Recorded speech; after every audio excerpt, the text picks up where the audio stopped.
အားလုံးပဲမင်္ဂလာပါ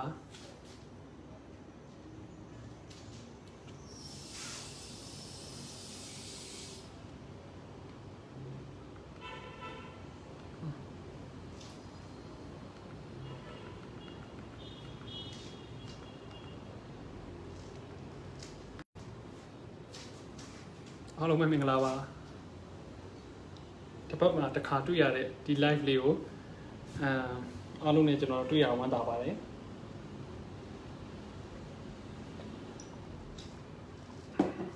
မင်္ဂလာပါဟုတ်ကဲ့မင်္ဂလာပါဆာဆာနွေးမင်္ဂလာပါမိုနာ TTLZ မင်္ဂလာပါတယ်ဟုတ်ကဲ့ပါအလင်းရောင်နဲ့မင်္ဂလာပါမင်္ဂလာပါတယ်မင်္ဂလာပါစင်မာမင်္ဂလာပါတဲ့ဟုတ်ကဲ့မင်္ဂလာပါကိုကိုတဲအသေးလေးပြီးထားတယ်ကျေးဇူးတင်ပါတယ်မင်္ဂလာပါဆရာတဲ့ဟုတ်ကဲ့ပါစွမ်းရဲထွတ်တယ်မင်္ဂလာဆရာမင်္ဂလာပါဟုတ်ကဲ့မင်္ဂလာပါစွမ်းရဲထွတ်ကတော့ကျွန်တော်ရဲ့တင်နန်းသားလေးပါဆန်းဆန်းအောင်နဲ့မင်္ဂလာပါဆရာမင်္ဂလာပါမွန်တာဖွန်ကလည်းကျွန်တော်တင်နန်းသားပါမင်္ဂလာပါဆရာဟုတ်ကဲ့မင်္ဂလာပါအားလုံးပဲမင်္ဂလာပါဟယ်လိုပါဆရာဟယ်လိုပါမုံရောကပါရှင်နဲ့အမြဲအားပေးနေပါတယ်တဲ့ဟုတ်ကဲ့ပါ thank you ပါမုံရောကြည့်နေလူတွေဆရာချောတယ်တဲ့ကျေးဇူးတင်ပါတယ်ကျွန်တော်ချောလူပြောလူကဒီဖွဲ့ပဲရှိပါတယ်ကိုယ့်ဘာကိုတော့မှန်နေမှမကြည့်ရပါမင်္ဂလာပါဆရာတဲ့ဟုတ်ကဲ့မင်္ဂလာပါ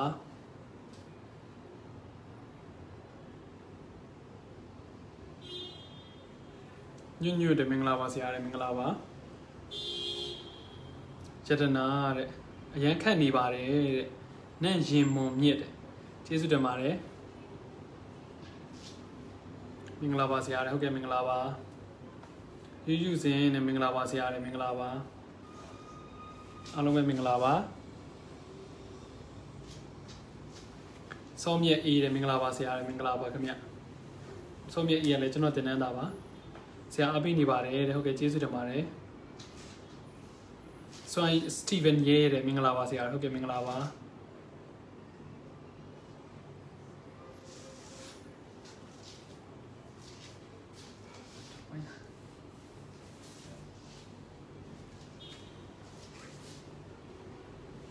မင်္ဂလာပါဆရာဟုတ်ကဲ့ပါစင်ကာပူကကြည့်နေပါတယ်တဲ့ဟုတ်ကဲ့ပါကျွန်တော်ဒီ live ကဒီနေ့ကဘာလဲဆိုတော့ကျွန်တော်စက်တင်ဘာလ1ရက်နေ့မှာမကြာမီမှာဖွင့်နေမဲ့စီးပွားကျွမ်းကျင်သင်တန်းမှာကျွန်တော်သင်မဲ့သင်ခန်းစာတချို့ကိုဒီမှာအခမဲ့မျှဝေပေးမှာဖြစ်ပါတယ်ကျွန်တော်ပြန်ပြောပါမယ်စက်တင်ဘာလ1ရက်နေ့မှာကျွန်တော်မကြာခင်ဖွင့်နေမဲ့သင်တန်းအသစ်ရဲ့စီးပွားကျွမ်းကျင်သင်တန်းမှာပို့ချပေးမဲ့သင်ခန်းစာတချို့ကိုကျွန်တော်ဒီနေ့မျှဝေပေးမှာဖြစ်ပါတယ်အဲ့ဒါဘာလဲဆိုတော့လူကိုခန္ဓာမှာရေဓာတ်ကဘယ်လိုမျိုးအလုပ်လုပ်ပါတယ်လဲလူကိုခန္ဓာမှာရေဓာတ်ကဘယ်လိုမျိုးအလုပ်လုပ်ပါတယ်လဲအသက်အရွယ်ဘယ်လိုမျိုးအသက်အရွယ်ကြားမှာဘယ်လိုမျိုးပုံစံဒီရေဓာတ်ကိုပို့ပြီးလိုအပ်ပါတယ်ကိုခန္ဓာမှာရှိတဲ့ရေဓာတ်ဒီဘယ်အတွက်အလုပ်လုပ်ပါတယ်ဆိုတဲ့အချက်တွေကိုကျွန်တော်ဒီနေ့အားလုံးသင်ကြားပေးမှာဖြစ်ပါတယ်ဒီနေ့သင်ကြားပေးခြင်းဒီအားလုံးအခမဲ့ပါပဲအဲ့တော့ဒီနေ့သင်ပေးခေါင်းစဉ်လေးနဲ့ဒီနေ့သင်ပေးသင်ခန်းစာတွေအတွက် ready ဖြစ်ပြီဆိုရင်ကျွန်တော် yes လို့ရေးပြပါအခုမှဝင်လာတဲ့လူတွေအတွက်ကျွန်တော်ပြန်ပြောပြပါမယ်ကျွန်တော်ကဗာလဲဆိုတော့ဒီနေ့ကတော့စက်တင်ဘာလ1ရက်နေ့မှာမကြာမီဖွင့်လှစ်မဲ့စေဝါကျွမ်းကျင်သင်တန်းမှာကျွန်တော်သင်ကြားပို့ချမဲ့သင်ခန်းစာတချို့ကိုကျွန်တော်ဒီနေ့မျှဝေပေးပါမယ်ကျွန်တော်ဒီနေ့အခမဲ့ပြန်လည်သင်ကြားပေးပါမယ်အဲ့ဒီသင်ခန်းစာလေးကဗာလဲဆိုတော့ရေဆိုတဲ့ရေဓာတ်ကကျွန်တော်တို့ကိုယ်ခန္ဓာမှာဘယ်လိုမျိုးအလုပ်လုပ်ပါသလဲရေဓာတ်ဒီအမျိုးသားနဲ့အမျိုးသမီးပေါ်မူတည်ပြီးတော့ကွဲပြားပါတယ်နောက်တစ်ခုကရေဓာတ်ဒီကိုယ်ခန္ဓာအတွက်မြည်သည့်လုပ်ငန်းဆောင်တာအဓိကအလုပ်လုပ်ပါသလဲအားကစားသမားတွေနော်ရိုးလူတွေကဘယ်သူကပိုလိုအပ်ပါသလဲရေဓာတ်ရဲ့ကောင်းကျိုးဆိုးပြစ်လေးတွေကိုကျွန်တော်ဒီနေ့အားလုံးမျှော်ပြောပြပါမယ်ရေဓာတ်ဒီကိုယ်ခန္ဓာထဲမှာဘလောက်အချိုးစားတွေရှိပါသလဲအစကျွန်တော်မကြမီကျွန်တော်ဖွင့်နေမဲ့သင်ခန်းစာမှာစေဝါကျွမ်းကျင်သင်တန်းမှာပါမဲ့ခေါင်းစဉ်တချို့ကိုကျွန်တော်ဒီနေ့အခမဲ့ကျွန်တော်မျှဝေပေးမှာဖြစ်ပါတယ်အဲ့ဒီသင်ခန်းစာတွေကိုသင်ကြားဖို့အတွက် ready ဖြစ်နေပြီဆိုရင်ကျွန်တော် yes လို့ရေးပေးပါ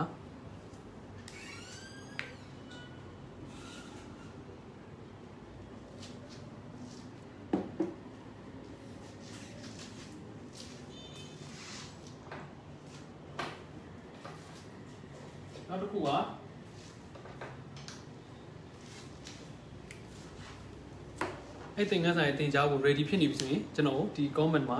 yes လို့ရေးပေးပါညီမကောင်းလို့နားမယ်ဆရာတဲ့စောစမှုကလေးအားစောစမှုကလေးအားပါလဲဆိုတော့ကျွန်တော်ရဲ့သင်တန်းသားပါသူကနေမကောင်းနားမယ်ပြောပါတယ်အမရာတဲ့မင်္ဂလာပါအိုက်တော်ကြီးရှင်နေဆရာကျမ်းပါပါစေတဲ့ကျေးဇူးတင်ပါတယ်အမရာကလည်းအရန်စာတော်ပြီးတော့ကျွန်တော်တို့ဒီသင်တန်းမှာသူကလုံးဝ monitor သဘောတူလိုက်လုပ်နေတဲ့ first batch မှာလက်ရှိတက်နေတဲ့သင်ခန်းသားဖြစ်ပါတယ်ကျွန်တော်ဒီဗီဒီယိုလေးကအခမဲ့တင်ကြားပြီးတဲ့ဗီဒီယိုလေးဖြစ်တဲ့အတွက်ကြောင့်ဖြစ်နိုင်ရင်ကိုအခု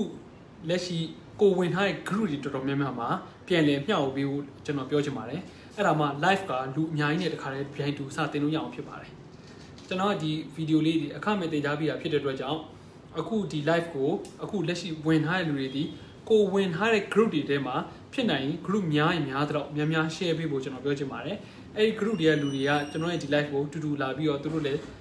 းဒီသင်ခန်းစာတွေအခမဲ့သင်ကြားနိုင်တဲ့သင်ခန်းစာကိုသူတို့အခွင့်အရေးကိုရရှိသွားအောင်ဖြစ်ပါတယ်မနန်းဟောမင်္ဂလာပါမိုင်ဆုံခဆရာတဲ့သူကလည်းကျွန်တော်ရဲ့လက်ရှိသင်တန်းသားပါ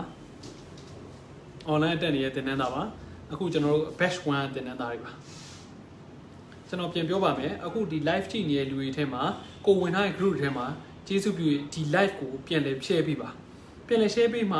ှအခုလက်ရှိကျွန်တော်အခမဲ့သင်တဲ့ဒီသင်ခန်းစာလေးတွေကိုကျန်တဲ့လူတွေလည်းရရှိသွားအောင်ဖြစ်ပါတယ်အဲဒါကြောင့်ဖြစ်နိုင်ကိုဝင်ထားတဲ့ group တွေအကုန်လုံးဒီပါကိုကျေးဇူးပြုပြန် share ပေးပါလို့ကျွန်တော်ပြောချင်ပါတယ်ကျွန်တော်စက်တင်ဘာလ 1 ရက်နေ့မှာဖွင့်နေမဲ့စေဝါချင်းချင်းသင်တန်းရဲ့သင်ခန်းစာတချို့ကိုကျွန်တော်ဒီနေ့ပြန်လည်မျှဝေပေးမှာဖြစ်ပါတယ်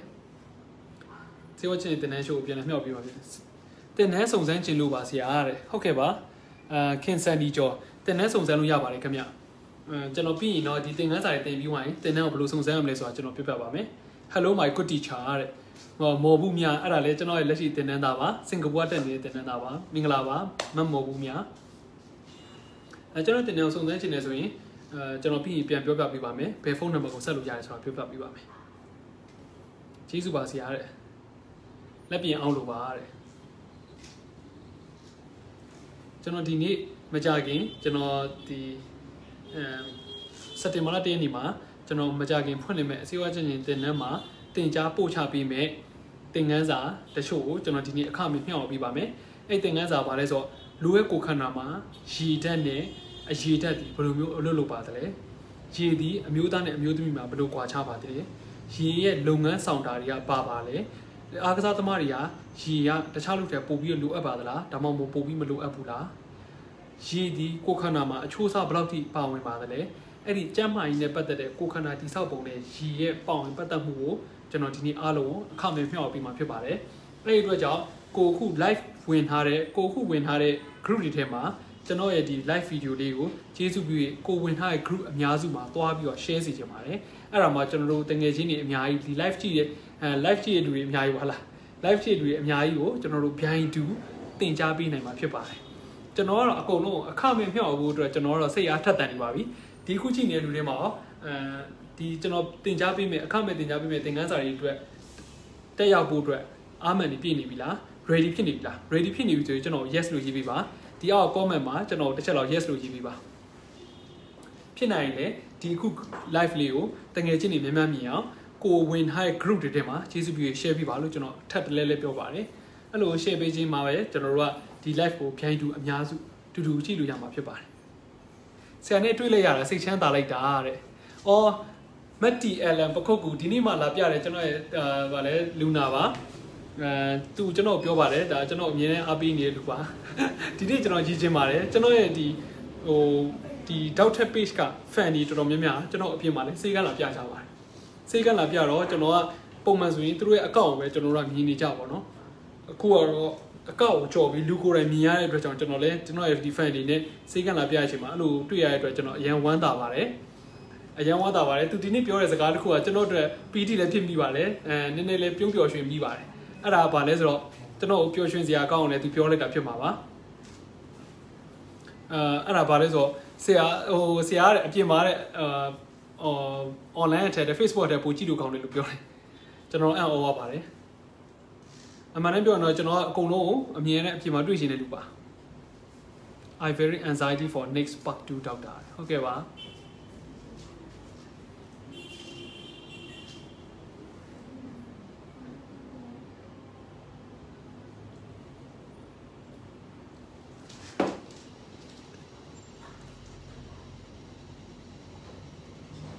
အားလုံးကျွန်တော်ဒီနေ့သင်ကြားပေးမယ်သင်ခန်းစာအတွက်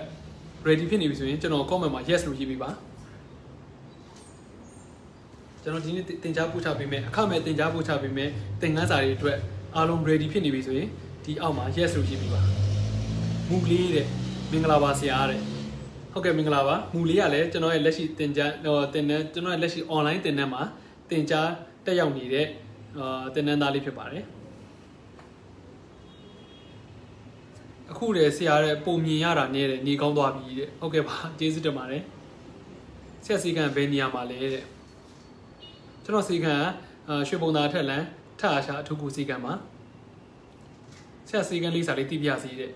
ကျွန်တော်စီကံရန်ကုန်မြို့ရွှေဘုံသာအထက်လန်ထအားရှာအထူးကူစီကံဖြစ်ပါတယ်ရန်ကုန်မြို့ရွှေဘုံသာအထက်လန်ထအားရှာအထူးကူစီကံဖြစ်ပါတယ်double yes တဲ့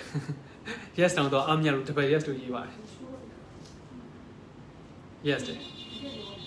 အခု live ကြည့်နေလူတွေနော်ကျေးဇူးပြုရကျွန်တော်ကိုဒီ live ကိုလူတွေများများမြင်အောင် group တွေထဲမှာ share ပေးဖို့ကျွန်တော်ပြောချင်ပါတယ်လူအများကြီးနဲ့ကျွန်တော်တပြိုင်တည်းစာသင်ကြလို့ပါဆရာပြင်မှာပူချောပေါ်နှုလို့အနီမှာပေါ့တယ်မနက်ဟောကျေးဇူးတင်ပါတယ် yes တဲ့နာမည်ခေါ်ပြီးပါတဲ့ရဲနောင်ဖြူလားမသိဘူးတချို့တော့ဇော်ကြီးတွေဒီကျွန်တော်ဖတ်လို့နည်းနည်းလေးအခက်အခဲရှိပါတယ်ဒါပေမဲ့ကျွန်တော်မှန်ပြီးရအောင်ဖတ်ပြပါမယ်ကျွန်တော်ကတော့ Unicode နဲ့မို့လို့ပါတချို့သောဇော်ကြီးတွေဒီကျွန်တော်နည်းနည်းဖတ်ရတာအခက်အခဲရှိလို့ပါကျွန်တော်ဒီအခုဖုန်းကလည်းUnicode ပဲလုပ်လို့ရပြီဇော်ကြီးကိုကျွန်တော်ပြန်ထည့်ရနှစ်ခုလုံးဖတ်လို့မရပါဘူးအရင်တော့ version မှာဇော်ကြီးရော Unicode ကိုဖတ်လို့ရပါတယ်အခုက Unicode ပဲဖတ်လို့ရဖြစ်သွားပါတယ်ဆရာတဲ့စုပ်မှာသွေးကြောဆက်ရှိတာအန်ဒီရရှိပါသလားထအားရှာဟုတ်ကဲ့ပါသွေးကြောဆက်ရှိတယ်ဆိုတော့ကျွန်တော်နားမလည်ပါဘူးဘာလို့ပြောလဲမသိပါဘူးရွှေဘုံသာအထက်လန်ထအားရှာအထူးကူစီကံမှာရန်ကုန်မြို့ရွှေဘုံသာအထက်ကံထအားရှာအထူးကူစီကံမှာချစ်ကလေးတဲ့ share ထားပါလေဆရာဟုတ်ကဲ့ပါနားဟောင်းနဲ့ share ပေးလိုက်ပြီဆရာ share ပြီးပြီဆရာရေးတယ်ဟုတ်ကဲ့ပါကျေးဇူးတင်ပါတယ် share ပြီးတယ်ဆိုတော့ကျွန်တော်အတွက် share ခိုင်းတာမဟုတ်ပါဘူးတကယ်ချင်းအများကြီးနဲ့တူတူကျွန်တော်တို့သင်ကြားလို့ရအောင်စာတွေကိုလူတွေအများကြီးနဲ့တူတူပြိုင်တူသင်ကြားလို့ရအောင်ဖြစ်ပါတယ်ကျွန်တော်လည်းလူအများကြီးနဲ့သင်ကြားတာအရင်ပြောပါတယ်အဲ့ဒါကြောင့်ပါဒီမှာတော့အခု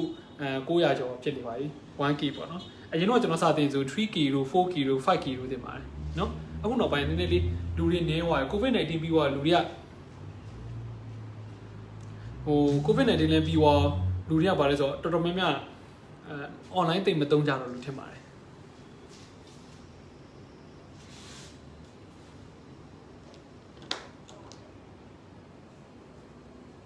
ကျေးဇူးပါဆရာတဲ့မင်္ဂလာပါဆရာတဲ့ share ထားလူတွေပါဆူဆူအေးတဲ့အပေါ်မှာ share ထားကြောင်းကျွန်တော်ပေါ်ပါတယ်ကျေးဇူးတင်ပါတယ် yes တဲ့ဟုတ်ကဲ့ပါအားလုံး ready ဖြစ်နေပြီဆိုရင် yes လို့ကြီးပါပါဆရာပြောပြတာကျက်မာရေးကောင်းမွန်လာပါပြီဆရာကောင်းမွန်လာပါပြီပြတယ်ကျေးဇူးတင်ပါတယ်ကျွန်တော်ပြောပြလို့ကျက်မာရေးကောင်းမွန်လာတယ်ဆိုတော့ကျေးဇူးတင်ပါတယ်ဆရာနေကောင်းသွားလို့ဝမ်းသာပါတယ်တဲ့ဟုတ်ကဲ့ကျေးဇူးတင်ပါတယ်မင်္ဂလာပါဆရာတဲ့ဟုတ်ကဲ့ပါ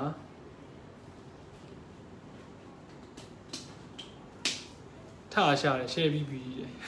ဟုတ်ကဲ့ကျေးဇူးတင်ပါတယ် how are you doctor တဲ့ကျေးဇူးတင်ပါတယ်ကျွန်တော်ညီကောင်းပါတယ်ညီမလေးတွေ share ထားပါတယ်ဆရာဟုတ်ကဲ့ပါဆိုင်ဖို့အတွက်အခြေခံပဲတက်လို့ရလားရှင်းတယ်ဆိုင်ဖို့အတွက်ကျွန်တော်အခြေခံနေမဟုတ်ဘူးကျွန်တော်တခါတည်းတင်ပေးတာပါအခြေခံတွေစပြီးတော့ကျွန်တော်အဆင့်မြင့်ထိကျွန်တော်သင်ကြားပေးတာဖြစ်ပါတယ်အကြည့်ပြီးဆိုင်ဖွင့်နေဆိုရင်စီးဆိုင်ဖွင့်ဖို့အတွက်ပဲမဟုတ်ဘဲနဲ့စီးဆိုင်ဖွင့်တဲ့ခါကျရင်သူများထက်ဘလို့နှာတပြားမကတော်တော်အောင်နောက်ပြီးတခြားစီးဆိုင်တွေကျွန်တော်တို့ဘလို့ပို့ပြီးရောင်းအောင်ကောင်းအောင်နောက်ပြီးတော့ကျွန်တော်တို့ဆေးနဲ့ပတ်သက်လို့အခုသိရတဲ့အတွက်ကြောင့်ကိုလုပ်တဲ့လုပ်ငန်းဒီကိုစီးရဲ့မြင့်ဒီအထီးလားမှာလားတေချာသိအောင်ဒီကျွန်တော်တေချာသင်ပေးပါတယ်ဒီမှာအခုလက်ရှိကျွန်တော်ရဲ့ live ကိုကြည့်နေတဲ့အထက်မှာကျွန်တော်ရဲ့သင်တန်းသားတွေလည်းပါပါတယ်ကျွန်တော်သင်တန်းသားတွေကိုမေးကြည့်ပါကျွန်တော်သင်ကြားပြီးတဲ့ပုံစံဘယ်လိုလဲဆိုတာသူတို့ပြောပြပါလိမ့်မယ်သူတို့လည်းဒီမှာပြောပြမယ်လို့ကျွန်တော်ထင်ပါတယ်ကျွန်တော်သင်တန်းသားတွေကတော့လက်ရှိအရင် active လည်းဖြစ်တယ်အရင်နဲ့စာကြိုးစားကြပါတယ်ဝိတ်ဘယ်လိုထင်ရမလဲဝေမျှပေးပါအောင်ဆရာတဲ့ဝိတ်နဲ့ပတ်သက်ပြီးတော့ကျွန်တော်ဗီဒီယိုတင်ထားရှိပါတယ်အဲ့ဒါကိုပြန်ပြီးကြည့်နိုင်ပါတယ် ကျွန်တော်ဒီမှာပြောလိုက်ရင်တနင်္လာလောက်ကြာတော့မှာဆိုလို့ပါလက်ရှိကျွန်တော်ရဲ့တင်နန်းသားတွေကလည်းဟိုဒီတင်နန်းရဲ့အကျိုးလေးတွေကိုသူတို့ဘယ်လိုလဲဆိုတာဒီ comment မှာသူတို့ရေးပြပါလိမ့်မယ်ပညာရေးလိုလားတဲ့အခြေခံပညာ8တန်းအထက်ဆိုတက်လို့ရပါပြီကျွန်တော် online တင်မှာဖြစ်တဲ့အတွက်ကြောင့်ဖုန်းတစ်လုံးရှိရနဲ့မြန်မာနိုင်ငံမှာရှိနေသည်ဖြစ်စေနိုင်ငံခြားရှိနေသည်ဖြစ်စေဖုန်းတစ်လုံးရှိရနဲ့အိမ်ကနေကိုရှိရဲ့နေရာလေတဖွာမှအိမ်ကြီးကထွက်သွားဆိုတာမလိုပဲနဲ့ဒီပညာကိုသင်ကြားနိုင်မှာဖြစ်ပါတယ်သင်တန်းကြီးကဒီလအတွင်းမှာအနှံ့နေဆိုရင်9000တက်တာမှာဖြစ်ပါတယ်ဒီလအတွင်းမှာအနှံ့နေဆိုရင်9000တက်တာမယ်လို့တက်တာမှာဖြစ်ပါတယ်အကယ်၍နောက်လလောက်မှာဆိုရင်တော့ဟိုသင်တန်းကြီးကပြန်ပြီးတော့ညားသွားနိုင်ပါတယ်မိပြီးပါပြီသူတို့ပြောပြကြပါတယ်ချိုတက်မှာမြစ်တယ်မိပြီးပါပြီသူတို့ပြောပြကြပါတယ်ဟုတ်ကဲ့ပါအပြင်မှာတက်ဖို့အဆင်မပြေဘူးတဲ့အပြင်မှာတက်ဆရာမလို့ပါဘူးအခုက online တင်တဲ့သင်တန်းဖြစ်ပါတယ်အခုဒီတချို့တွေမသိသေးဘူးထင်တယ်ကျွန်တော် online တင်မဲ့သင်တန်းမှာအပြင်မှာတက်တဲ့သင်တန်းမဟုတ်ပါဘူး online တင်ပါတယ်ဟုတ်ပါတယ်လက်တွေ့ကိစ္စကိုလည်းကျွန်တော် online နေသင်ကြားပေးမှာဖြစ်ပါတယ်လက်တွေ့ကိစ္စကိုလည်းကျွန်တော် online နေရအောင်ကြိုးစားပြီးကျွန်တော်သင်ကြားပေးမှာဖြစ်ပါတယ်ဆရာတင်တန်းတက်ပြီးဆေးရုံမှာအလုပ်လုပ်ရပါတယ်လက်ရှိကျွန်တော်ရဲ့တင်တန်းသားတွေထဲမှာအာရှတုံဝင်းတို့ Grand Hunter တို့ ဝဟိုစီတို့အောင်ရတနာတို့နာမည်ကြီးဆေးရုံဆေးကန်တွေမှာအလုပ်လုပ်နေသူတွေအများကြီးပါပဲကျွန်တော်တင်တန်းသားတွေထဲမှာဆေးကုမ္ပဏီထောင်ထားတဲ့လူတော်ရှိပါတယ်ဒါတင်တန်းပြီးတော့သူကဆေးကုမ္ပဏီထောင်ထားတဲ့လူတော်ရှိပါတယ်အဲ့ဒီလူနဲ့လည်းကျွန်တော်ပြီးတော့မိတ်ဆက်ပေးပါမယ်သူကိုယ်တိုင်ဆေးကုမ္ပဏီထောင်ထားရှိတယ်နောက်ပြီးတော့ဆေးကန်းဖွင့်ထားတဲ့လူတွေရှိတယ်နောက်ပြီးတော့အခုနာမည်ကြီးနေတဲ့ဆေးဆိုင်အကြီးဖွင့်ထားတဲ့လူတွေရှိပါတယ်လက်ကားဆေးတွေထဲမှာဗိုလ်ချုပ်ဆေးတွေမှာဆေးဆိုင်ဖွင့်ထားတဲ့လူတွေလည်းရှိပါတယ်အဲ့လောက်ကြီးရောအောင်မြင်တဲ့လူတွေအများကြီးပါပဲကျွန်တော်အများကြီးမပြောခင်တော့လက်ရှိကျွန်တော်ရဲ့တင်တန်းတက်နေတဲ့လူတွေရဲ့ feedback လေးကိုနားထောင်ကြည့်ပါသူတို့ပြောပြပါလိမ့်မယ်ဒီလစမဲ့ class မရှိပါဘူးစက်တင်ဘာလ1ရက်နေ့မှာစပြီးတော့တက်မဲ့တင်တန်းမှာသို့တော့ဒီလအတွင်းမှာအနှံ့မယ်ဆိုရင်တော့ဒီလအတွင်းမှာအနှံ့နေဆိုရင်တော့ကျွန်တော်တို့9000တက်တာမှာဖြစ်ပါတယ်စာလုံးကနေတက်ရှင်တယ်တဲ့ UT ရှိရင်တဲ့လွတ်မှာစိုးလို့ပါတဲ့လွတ်မှာမစိုးရင်ပါနဲ့ကျွန်တော်ဒီ live နဲ့အဲ့လိုမျိုးတစ်ခုလိုမျိုး live နဲ့ကျွန်တော်တင်ကြားပြီးမှဖြစ်ပါတယ်အဲ့ဒီ live ကိုလည်းသင်ခန်းစာလွတ်သွားတဲ့လူတွေနောက်တစ်နေ့ပြန်လဲနားထောင်နိုင်အောင်ကျွန်တော် live ကိုထားရပြီးတဲ့အတွက်ကြောင့်ကိုဒီအချိန်မှာမအားဘူးဆိုရင်တော့နောက်တစ်နေ့ပြန်ကြည့်နိုင်ပါတယ်အကယ်၍ဒီဟာကိုတစ်ခေါက်နားထောင်ပြီးလို့နားရည်မဝဘူးကိုဒီသင်ခန်းစာကိုလည်းအရင်စိတ်ဝင်စားတယ်ဆို2ခါ3ခါ4ခါပြန်တက်လို့ရတဲ့အထိကိုကျွန်တော်လုပ်ထားပေးပါတယ်အရင်တွေတက်ရှင်နေပါတယ်ဆရာတဲ့ဟုတ်ကဲ့ပါစာလုံးတက်နေတဲ့လူတွေရှိပါတယ်တဲ့လက်ရှိကျွန်တော်တင်နန်းသားတွေမှာစင်ကာပူတက်တဲ့လူတွေရှိတယ်မလေးရှားတက်တဲ့လူတွေရှိတယ်ယိုးရီးယားတက်တဲ့လူတွေရှိတယ်ကိုရီးယားတက်တဲ့လူတွေရှိတယ်ဂျပန်တက်တဲ့လူတွေရှိတယ်အမေရိကတက်တဲ့လူတွေရှိတယ်ကနေဒါတက်တဲ့လူတွေရှိတယ်ဒူဘိုင်းတက်တဲ့လူတွေရှိပါတယ်အဲ့တော့နိုင်ငံခြားတက်တယ်ဆိုပြီးတော့လည်းနိုင်ငံခြားမှာဆိုပြီးတက်ချင်ပေမဲ့မတက်လိုက်ရဘူးဆိုရမဖြစ်စီပါစီနဲ့နိုင်ငံခြားဆိုလည်းတက်လို့ရပါတယ်မနန်းဟောမနဲ့လက်ရှိထိုင်းကဒီတင်တက်နေပါတယ်တဲ့သူကလက်ရှိထိုင်းတက်နေတာပါအမရာဆိုလည်းစင်ကာပူတက်နေတာပါတနေ့လာနေကြတာနေတဲ့ကြာတာပလင်းနေထိတယ်ည9နာရီ9နာရီထိတယ်စိတ်ထားကောင်းပြီးစကားချူလိုက်တာတဲ့မြင်နေပါတယ်အားပေးမှာပါတယ်အားပေးနေပါတယ်ဟုတ်ကဲ့ကျေးဇူးတင်ပါတယ်စေးဆိုင်ဖွင့်စားဖို့အဆင်ပြေပါသလားတဲ့အဆင်ပြေပါတယ်ဒီတင်နန်းတက်ပြီးသွားရင်ပုံမှန်ဆိုတင်နန်းသားတွေတုံဆိုရင်သိမှာမဟုတ်ပါဘူးအခုလက်ရှိတက်နေတဲ့တင်နန်းသားတွေဆိုပိုသိပါတယ်စေးဆိုင်ဖွင့်တာလည်းမဟုတ်ဘူးစေးနဲ့ပတ်သက်လို့တော်တော်ကျွမ်းသွားမှာပါကိုဒီကျွန်တော်အာမခံရတာတစ်ခုရှိပါတယ်အဲ့ဒါဘာလဲဆိုတော့အရင်တုန်းကကိုဒီဘာမှမသိတဲ့လူတယောက်ဒီတင်နန်းပြီးွားနဲ့နောက်တစ်ယောက်ပြောင်းသွားပါလိမ့်မယ်ကျွန်တော်ပြန်ပြောရပါတယ်အရင်တုန်းကလူတယောက်ဒီတင်နန်းပြီးွားနဲ့လူဒီအရင်လူမဟုတ်တော့ဘူးလုံးဝ totally change totally ပြောင်းလဲသွားတဲ့လူတယောက်အဖြစ်လုံးဝပြောင်းလဲသွားမှာဖြစ်ပါတယ်ဘာကြောင့်လဲဆိုတော့ကျွန်တော်တေးချက်ကြောင်တေးချတင်ထားပြီးပါတယ်နောက်ပြီးတော့ကိုတင်ပြီးတော့ပြီးတော့ကျွန်တော်မလွတ်ထားပါဘူးကျွန်တော်တင်တန်းသားတွေစာကြည့်ဖို့အစကျွန်တော်လိုက်တဲ့တုံးနေလူပါစာတွေဘယ်လိုကြည့်ရမလဲနောက်ပြီးတော့ဒီတင်တန်းမှာကိုတက်ခဲ့တဲ့ဥစ္စာလေးတွေကိုပြန်ပြီးတော့ကျွန်တော် assess လုပ်ပြီးပါတယ် assess ဆိုတာကျွန်တော်ပြန်လဲ synthesis ပဲရတယ်ကျွန်တော်ဘယ်လိုပြန် synthesis လဲဆိုတော့သူတို့ question လေးတွေပြန်ပြီးတာတို့ true false လေးနဲ့ကျွန်တော်အမြင်နဲ့သူတို့အုံနောက်ကိုအမြင်တွေးပြီးပါတယ်အဲ့တော့အမြင်နဲ့သူဒီစဉ်းစားတက်လာတယ်နောက်ပိုင်းကျွမ်းကျင်လာတဲ့အတွက်ကြောင့်ဘယ်ရမဆိုအေးစစ်စစ်ဖြေနိုင်သွားပါတယ်ကိုဒီလုံးဝကျွန်တော်တေချာအမခံရတဲ့တခုရှိတယ်အဲ့ဘာလဲဆိုတော့အရင်ရောလူတယောက်ဒီတင်နှန်းပြီးွားနဲ့လုံးဝ360 degree ပြောင်းသွားလူတယောက်ဖြစ်သွားစေရပါမယ်အပြင်မှာတက်ပြီးသွားပါပြီတဲ့ကျွန်တော်တင်နှန်းသားတွေပြောပြပါလိမ့်မယ်ကျွန်တော်ဘယ်လိုဟိုဖြစ်တယ်ဆိုတာ နောက်တစ်ခုကကျွန်တော်နောက်တစ်ခုကျွန်တော်အာမခံရတစ်ခုရှိပါသေးတယ်အဲ့ဒါတော့ကျွန်တော်အရင်အကြီးပြောလို့ထင်ပါစို့လို့ပါဒါပေမဲ့ကျွန်တော်အာမခံရပါတယ်အဲ့ဒါဘာလဲဆိုတော့အခုလက်ရှိကျွန်တော်ဒီ online ကဖွင့်မဲ့တင်တဲ့ကိုတက်ပြီးသွားတဲ့လူတွေဒီကျွန်တော်ဘဝမှာရွေးချယ်စရာအများကြီးရှိတာပေါ့နော်ကျွန်တော်မှလည်းကျွန်တော် online ဖွင့်တဲ့တင်တဲ့တွေရှိနေတယ်လို့တခြားမှာလည်းတင်တဲ့တွေအများကြီးရှိပါတယ်စီးပွားကျွမ်းကျင်တင်တဲ့မြန်မာနိုင်ငံမှာဆိုရင်စီးပွားကျွမ်းကျင်တင်တဲ့အများကြီးရှိပါတယ်ဒါပေမဲ့ကျွန်တော်အာမခံနိုင်တဲ့တစ်ခုရှိတယ်အဲ့ဒါဘာလဲဆိုတော့ကျွန်တော်စီးပွားကျွမ်းကျင်တင်တဲ့ဒီ online တက်ပြီးသွားတဲ့လူတွေဒီဘယ်လိုမျိုးလဲဆိုတော့ဥပမာကျွန်တော်မြန်မာကျွန်တော်ဘဝမှာတောက်လျှောက်ရွေးချယ်တာအများကြီးရှိပါတယ်ကျွန်တော်ဘဝမှာရွေးချယ်တာအများကြီးရှိပါတယ်ဘာရွေးချယ်ခဲ့လဲဆိုတော့ဥပမာငငယ်တော့10တန်းမှာဆိုရင်ကျွန်တော်တို့ bio ရွေးမလား eco ရွေးမလားကျွန်တော်ဘဝမှာရွေးခဲ့ပါတယ်ကျွန်တော်ပြန်ပြောမယ်နော်ကျွန်တော်ငငယ်တော့ဆိုရင်ကျွန်တော်ငငယ်တော့ရွေးချယ်ခဲ့တာရှိပါတယ် bio တန်း bio တွဲရွေးမလား eco တွဲရွေးမလားဆိုပြီးတော့ကျွန်တော်တို့ခဏရွေးချယ်မှုရှိပါတယ် okay bio နဲ့ eco နဲ့ရွေးပြီးသွားပြီပဲဒါ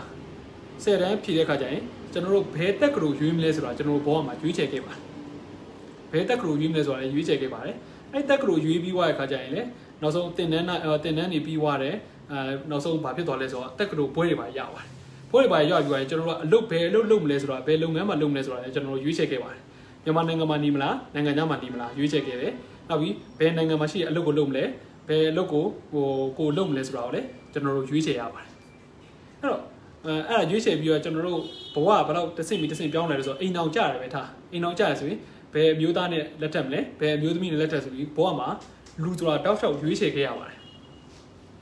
အဲ့တော့ကျွန်တော်တင်တဲ့ကို online ကတက်တဲ့တင်တဲ့ကိုရွေးချယ်ရဆိုရင်ကျွန်တော်တေချာပေါက်ပြောရတာတခုရှိပါတယ်အဲ့ဒါဘာလဲဆိုတော့အားလုံး ready ဖြစ်တယ်ဆိုကျွန်တော်ပြောပါမယ်ကျွန်တော်တင်တဲ့ကို online ကတက်တဲ့တင်တဲ့ကိုရွေးချယ်ရဆိုရင်လုံးဝတေချာတာအာမခံနိုင်တာတခုရှိပါတယ်အဲ့ဒါဘာလဲဆိုတော့ကျွန်တော်ဘဝမှာရွေးချယ်ခဲ့တာအများကြီးရှိပါတယ်ရွေးချယ်ခဲ့တာရှိတယ်ဒါပေမဲ့တချို့တော့ရွေးချယ်မှုဒီဘာလဲဆိုတော့ကိုယ့်အတွက်ကောင်းတဲ့ရွေးချယ်မှုဖြစ်တယ်ဒါပေမဲ့တချို့တော့ရွေးချယ်မှုဒီမကောင်းတဲ့ရွေးချယ်မှုဖြစ်သွားပါတယ်စိုးတဲ့ရွေးချယ်မှုတွေရှိသွားတတ်ပါတယ်ဘဝမှာကျွန်တော်ရွေးချယ်မှုတွေအများကြီးရှိပါတယ်ကောင်းတဲ့ရွေးချယ်မှုတွေရှိခဲ့ပါတယ်စိုးတဲ့ရွေးချယ်မှုတွေရှိပါတယ်ဒါပေမဲ့ဘဝမှာကိုရွေးချယ်ခဲ့တဲ့အကောင်းဆုံးကျွန်တော်ပြန်ပြောမယ်နော်ဘဝမှာကိုရွေးချယ်ပြီးတော့ကိုတက်ခဲ့တဲ့တင်တဲ့နေမှာအကောင်းဆုံးဒါပေမဲ့ကိုရွေးချယ်မှုအမှန်ဆုံး10ခုထဲမှာကျွန်တော်နဲ့ online တက်တဲ့တင်တဲ့ကတစ်ခုပါစေရပါမယ်ကျွန်တော်ပြန်ပြောပါမယ်ဘဝမှာကိုရွေးချယ်ခဲ့တဲ့ရွေးချယ်မှုတွေမှာအမှန်ကန်ဆုံး10ခုထဲမှာကျွန်တော်တင်တဲ့ online တင်တဲ့ကိုရွေးချယ်ခဲ့တဲ့ဥစ္စာဒီအဲ့10ခုတွေကတစ်ခုဖြစ်စေရပါလိမ့်မယ်ကျွန်တော်အဲ့လောက်ထိအောင်အမခံရပါတယ်။ဘာကြောင့်လဲဆိုတော့လူဒီ totally ပြောင်းသွားပါမယ်။အများကြီးတိုးတက်သွားမယ်။လူဒီထူးထူးခြားခြားကိုပြောင်းလဲသွားစေရမယ်။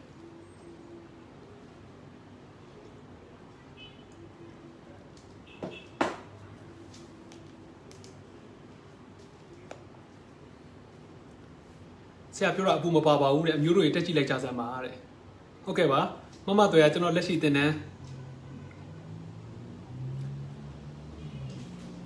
ကျွန်တော်တင်နန်းသားထဲမှာအရင်တော့ဆိုရင်စေးကုမ္ပဏီကတင်နန်းသားပါလာတင်နန်းစေးကုမ္ပဏီလုပ်နေပါတယ်အခုဆရာတင်နန်းကိုလည်းတွတ်တက်ရင်နဲ့ကိုယ့်အကြမ်းမာကြီးတော့အထောက်အကူပြုမလားဆိုတော့ကျွန်တော်တင်နန်းသားရဲ့ထဲမှာစေးကုမ္ပဏီကတင်နန်းစေးကုမ္ပဏီကဝန်ထမ်းတွေအများကြီးပါပါတယ်ကျွန်တော်လက်ရှိတင်နန်းမှာရောအရင်တင်နန်းသားတွေမှာရောစေးကုမ္ပဏီကဆိုရင်တချို့တော့စေးကုမ္ပဏီတွေဒီကုမ္ပဏီရဲ့ဝန်ထမ်းတွေအုပ်စုလိုက်ကိုသူတို့လွှတ်ပါတယ်ကျွန်တော်သိရတော့အရင်တော့ဆို United Pharma တင်နန်းသားလူတွေလည်းကျွန်တော်ရှိမှာလာပြီးတော့တင်နန်းလာတက်ပူပါတယ်သူတို့ဆိုရင်ကုမ္ပဏီမှာရှိတဲ့ဝန်ထမ်းတွေအများစုကိုလွှတ်ကြပါတယ်ကုမ္ပဏီကတင်နန်းသားအယောက်20 30 40အဲ့လိုထိလာပြီးတော့တက်ကြပါတယ်ဘာကြောင့်လဲဆိုတော့ကျွန်တော်ရှိမှာတက်တဲ့ခါကျရင်ကျွန်တော်ခုနပြောလို့ရေးအာမခံရေးပါတယ်အဲ့လောက်ကိုကျွန်တော်သေချာသိပေးပါတယ်စေးဆိုင်ပုံမှန်ပညာရှင်10တန်းအောင်ဆိုရလာတယ်ကျွန်တော်တင်နန်းတက်ဖို့အတွက်10တန်းအောင်တာဆိုတာနဲ့ကျွန်တော်လက်ခံပြီးပါတယ်တချို့တွေဒီအခြေခံပညာ8တန်းအလေးစပြီးတော့ကျွန်တော်လက်ခံပြီးပါတယ်အသက်က40တက်လို့ရလာတယ်ကျွန်တော်လက်ရှိတင်တန်းထဲမှာအသက်16နှစ်ကလေအသက်80အထိပါပါတယ်ကျွန်တော်ပြန်ပြောပြပါမယ်လက်ရှိကျွန်တော်ရဲ့ online batch တွေမှာကျွန်တော်လက်ရှိတက်နေတဲ့လူတွေထဲမှာအသက်16နှစ်ကလေစပြီးတော့အသက်80အထိလုံးဝ80အထိပါပါတယ်အဲ့တော့အသက်အရွယ်ဒီကျွန်တော်တို့ကကဏ္ဍတစ်ခုပဲဖြစ်ပါတယ်ကျွန်တော်အမြင်ပြောတာတစ်ခုရှိပါတယ် အသက်အရွယ်ဒီကိန်းကနေတစ်ခုပဲဖြစ်ပါတယ်အသက်ဘယ်လောက်ကြီးကြီးအသက်ဘယ်လောက်ငယ်ငယ်အဲ့ဒါရဲ့အရေးမကြီးပါဘူးကျွန်တော်တို့ဒီအကုန်လုံးတူတူပါပဲကျွန်တော်အသက်ကြီးသွားလို့မှတ်ဉာဏ်မရတော့ဆိုမဟုတ်ပါဘူးဘာကြောင့်လဲဆိုတော့ကျွန်တော်တင်တဲ့ပုံစံကဟိုငငယ်ကစာတင်တယ်လို့ lecture လိုက်တယ်လို့ငါရှိရပြောရမယ်အနောက်လိုက်နားထောင်ဆိုတဲ့ပုံစံမဟုတ်ပါဘူးကျွန်တော်ကအပြန်လှန်တယောက်နဲ့တယောက်နဲ့အဲ့လိုသွားတဲ့အတွက်ကြောင့်စာတစ်ခါတည်းမှတ်မိသွားပါတယ်ကျွန်တော်တင်တဲ့ကအများစုဒီစာသိပြန်ကြက်စရာသိလို့တယ်လို့မထင်ပါဘူးဘာကြောင့်လဲဆိုတော့တို့ဒီကျွန်တော်စာတင်တဲ့တစ်ခါတည်းတက်သွားတာပါအဲ့တော့တစ်ခါတည်းတက်သွားတဲ့အတွက်ကြောင့်ဟိုအသက်အရွယ်ကြီးလို့ငါဒီစာမမှတ်နိုင်ဘူးဆိုတာမဟုတ်ပါဘူးအသက်အရွယ်ကြီးအသက်အရွယ်ငယ်ငယ်တက်လို့ရပါတယ်အဲ့ဒါပြဿနာမရှိပါဘူးအသက်ကန့်သက်ချက်လုံးဝမရှိဘူးနေရာကန့်သက်ချက်လုံးဝမရှိဘူးကြာမကန့်သက်ချက်လုံးဝမရှိပါဘူးတချို့တွေဆိုဗာလဲမြို့ခုနပြောသူနိုင်ငံသားတွေဆိုစင်ကာပူတို့ UAE တို့ကတက်တယ်တချို့တွေဆိုတောကလူတွေလည်းတက်ကြပါတယ်ကျွားလူတွေတောင်တက်ကြပါတယ်အဲ့ဒါဒီအသက်အရွယ်ကန့်သက်ချက်မရှိနေရာကန့်သက်ချက်လုံးဝမရှိပါဘူးကန့်သက်ချက်တစ်ခုပဲရှိပါတယ်တကယ်ပညာလိုချင်တဲ့လူအတွက်တကယ်တက်ရောက်တဲ့တင်တန်းဖြစ်ပါတယ်အဲ့ဒါတော့တစ်ခုကန့်သက်ထားပါတယ်တကယ်ပညာမလိုချင်တော့အလကားဖြစ်မှာပါဒါပေမဲ့ဘဝကိုကျွန်တော်ခုနပြောသလိုလူတစ်ယောက်ကနောက်လူတစ်ယောက်အဖြစ်လုံးဝ 100% ပြောင်းသွားမယ်နောက်ပြီးတော့လူရဲ့အသိပညာတွေဘာတွေကစအများကြီးထူးခြားသွားမယ်ဆိုရင်တော့အဲ့လိုဖြစ်ချင်တဲ့လူဆိုတော့တက်ဖို့လိုအပ်ပါတယ်နောက်ပြီးတော့ကျွန်တော်တပည့်တွေမှာဆိုရင်ဈေးကုမ္ပဏီထောင်ထားတဲ့တပည့်တစ်ယောက်ရှိတယ်ဈေးဆိုင်ကြီးဖွင့်ထားတဲ့တပည့်တွေရှိတယ်နောက်တစ်ခုကကျတော့တခြားဈေးနဲ့ပတ်သက်လို့ distribution ပေါ့နော်ဖြန့်ချီလုပ်နေတဲ့တပည့်တွေရှိတယ်နောက်တစ်ခုကကျတော့ဘုံကျုပ်ဈေးထဲမှာဆိုင်နာမည်တော့ကျွန်တော်မပြောတော့ပါဘူးဘိုးချုပ်ဈေးထဲမှာလက်ကားဆိုင်ဖွင့်ထားတဲ့တင်နန်းသားအစာရှိပါတယ်ဘိုးချုပ်ဈေးထဲမှာလက်ကားဆိုင်ဖွင့်ထားတဲ့တင်နန်းသားအစာရှိပါတယ်အဲ့တော့ဟိုတက်ပြီးွားတာ ਨੇ လုံးဝ totally ပြောင်းသွားမှာဖြစ်ပါတယ်လက်ရှိကျွန်တော်တင်နန်းသားတွေအကုန်တောက်လျှောက်တက်နေပါတယ်အဲ့ဒါကိုကျွန်တော်ပြင်ပြပါမယ်ဒါဆိုရင်ကျွန်တော်ဒီနေ့တင်နန်းစာလေးစလိုက်အောင်နော်ဟိုတင်နန်းစာလေးကတော့ဘာလဲဆိုတော့ဟောပေါ့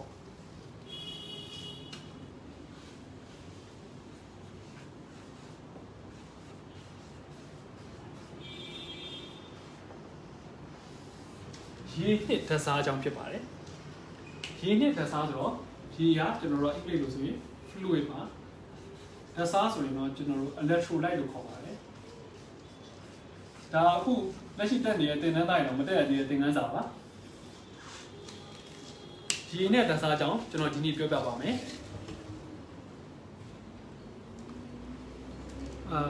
ဟုတ်ကဲ့ပါရှင်မချမ်းအေးပြောပြနေပါတယ်သူကလက်ရှိမလေးရှားလေးသင်တန်းတက်နေတာပါတဲ့ကျွန်တော်သင်တန်းသားတွေရမ်းချက်ဖို့ကောင်းပါတယ်သူတို့အကုန်လုံးတေချာရှင်းပြပြီးပါတယ်မကြမီဖွင့်လို့မဲ့သင်တန်းအတွက်သူတို့ရှင်းပြပြီးနေတာတွေ့ပြီးကျွန်တော်ရန်ဝမ်းသာပါတယ်ကျွန်တော်သင်တန်းသားတွေကအရန်ချက်ဖို့ကောင်းပါတယ်အဲ့တော့ကျွန်တော်ဒီနေ့ပြောမယ့်သင်ခန်းစာရဲ့ခေါင်းစဉ်ဒီရေနဲ့ဓာတ်စားအကြောင်းဖြစ်ပါတယ်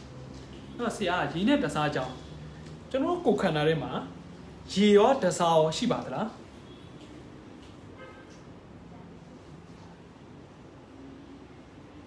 ကျွန်တော်တခုတော့မေးပါမယ်ကျွန်တော်တို့ရဲ့ကိုယ်ခန္ဓာထဲမှာရေရောဓာတ်စားရောရှိပါသလားရုံလေး anatomy ရော physiology ရောမသင်ပေးဘူးလား anatomy နည်းနည်းလေးပါပါမယ် physiology နည်းနည်းလေးပါပါတယ်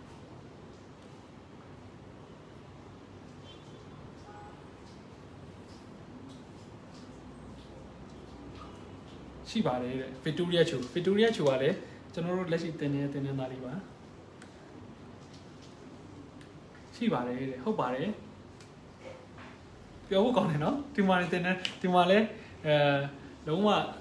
ပြန်ပြီးတော့သင်နေရတာအရင်ပြောဖို့ကောင်းပါတယ်ယတနာစုလေးရှိပါတယ်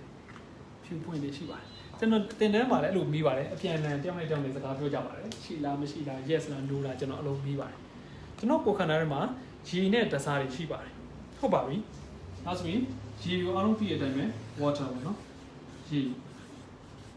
ကျွန်တော်ကိုယ်ခန္ဓာထဲမှာဘယ်လောက်ရာခိုင်နှုန်းရှိလဲဆိုတော့ကိုယ်ခန္ဓာတစ်ခုလုံးရဲ့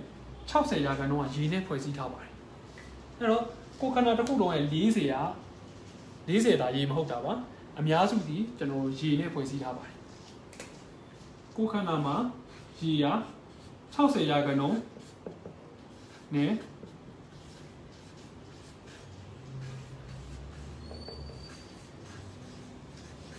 ကိုယ်ခန္ဓာမှာရေက60ရာခိုင်နှုန်းနဲ့ဖွဲ့စည်းထားပါတယ်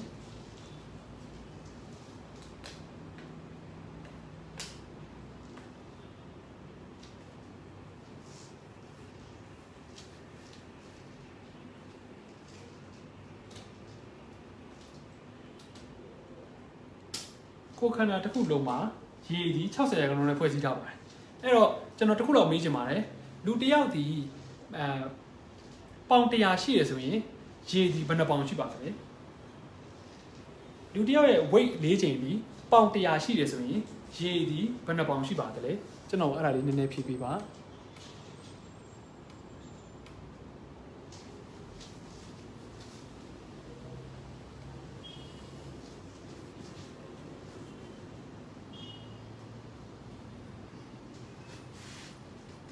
လူပေါင်းရှင်နဲ့ Messenger သုံးအဆင်ပြေပါပြီရွှေတီကျေးဇူးတင်ပါတယ်ရွှေတီကလည်းကျွန်တော်ရဲ့တင်နန်းသားလေးပါအရန်ချစ်ဖို့ကောင်းတဲ့တင်နန်းသားလေးဖြစ်ပါတယ်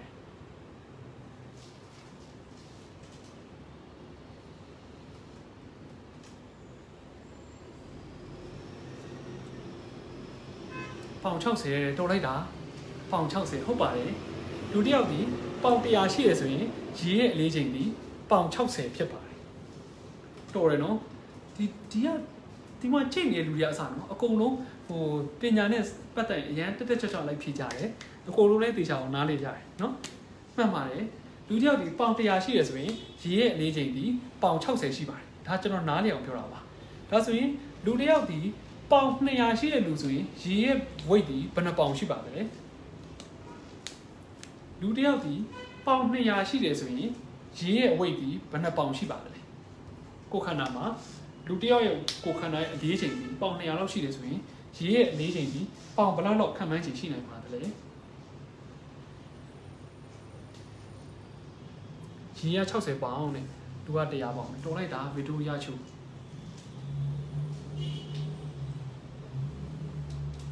ရေလေး60ပေါင်ရှိနေဟုတ်ပါတယ်မနှမ်းဟုတ်မှန်ပါတယ်ကျွန်တော်မေးခွန်းနောက်တစ်ခုပြီးပါတယ်အကယ်၍လူတစ်ယောက်ရဲ့ weight ၄ချိန်ဒီပေါင်200လောက်ရှိတယ်ဆိုရင်ရေရဲ့ weight ဒီဘယ်နှပေါင်လောက်ရှိပါသလဲမမေးရတယ်120ရတယ်မှန်ပါတယ်April ခင်လေးရတယ်120ကျွန်တော်အခုနားထောင်နေတဲ့လူတွေကျွန်တော်သင်မဲ့သင်ခန်းစာခတ်ပါသလားမခတ်ပါဘူးเนาะကျွန်တော်ကဟိုနားလေအထိကျွန်တော်သိချာသင်ပေးပါမယ်မှန်ပါတယ်120တဲ့120ပေါင်မှန်ပါတယ်အဲ့တော့လူတစ်ယောက်သာပေါင်ချိန်ရောက်ပေါင်ချိန်ဝိတ်နေရပေါင်ချိန်ဝိတ်နေရဆိုအောင်လအန်ဆန်းတို့ကလေပေါင်ချိန်ဝိတ်နေရလောက်ရှိအဲ့ဒါဆိုသူတို့ကိုခန္ဓာထဲမှာရှိတဲ့ရည်တက်သည်ပေါင်ချိန်120လောက်ရှိခံမှန်းချိန်ပေါ့နော်ကျွန်တော်အတိအကျမဟုတ်ပေမဲ့ခံမှန်းချိန် approximately ကတော့120လောက်ကျွန်တော်တို့ရှိပါတယ်120မှတ်ပါတယ်အားလုံးမှတ်ပါတယ်အဲ့ဒါဆိုရင်ရေချောင်းကိုကျွန်တော်တို့ကောင်းကောင်းသိသွားပါပြီခံမှန်းချိန်ကျွန်တော်တို့ဒီဟိုဟာလေးပေါ့ရေနဲ့ကိုယ်ခန္ဓာကိုဘယ်လိုဖွဲ့စည်းထားလဲဆိုတဲ့အကြောင်းကိုကျွန်တော်စပြီးတော့ပြောပြလိုက်တာဖြစ်ပါတယ်ဒါပေမဲ့ကျွန်တော်တို့ factors လို့ခေါ်တာပေါ့နော် factors ဆိုတာအချက်လက်တွေပေါ့ fact ဆိုတာအချက်လက်လေ factors ဆိုတာအချက်လက်ပေါ့နော် fact ဆိုတာအချက်လက် factors ဆိုတာလည်းအချက်လက်အဲ့တော့ဘယ်အချက်လက်တွေလဲဆိုတော့ရေဟာကိုယ်ခန္ဓာမှာတချို့တော့အချက်လက်တွေကလွှမ်းမိုးနေတယ်ဘယ်အချက်လက်တွေလဲကျွန်တော်တို့ရေနဲ့ကိုယ်ခန္ဓာကိုလွှမ်းမိုးနေပါတယ်လေမခတ်ပါဘူးဆရာရှင်းနေတယ်ဟုတ်ကဲ့ရှင်းစရာပါမယ်ကျွန်တော်နောက်တစ်ခုပြောပါမယ်ပထမတစ် H ပါ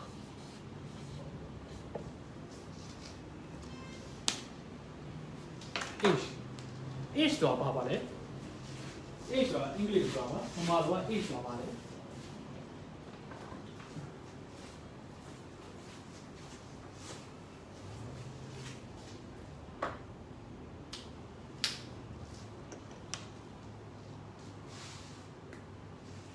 တင်နေချင်းသိချင်ပါတယ်ကျွန်တော်အားလုံးပြီးတခြားတခါလေးချိန်ညာပြပါမယ်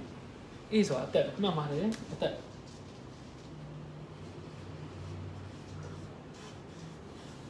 တင်နေချင်းဒီပါတွေကိုကျွန်တော်ပြီးရင်အစဆုံးချိန်ညာပြပါမယ်အားလုံးအတွက်ပြန်တူဖြစ်သွားမှာတချို့တွေကအခုမှဝင်လာတဲ့လူတွေရှိတဲ့အတွက်ကြောင့်ဟို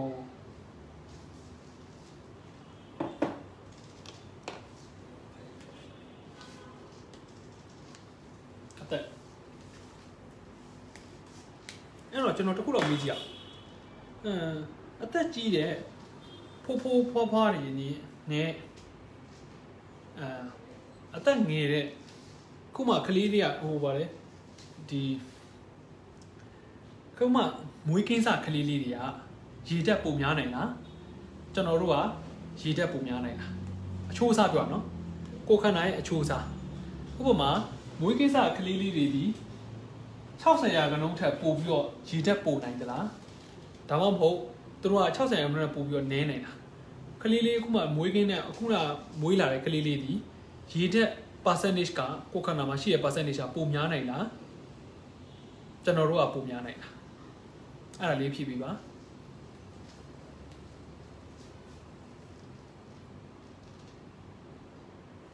အခုမှမွေးလာတဲ့ကလေးလေးဒီ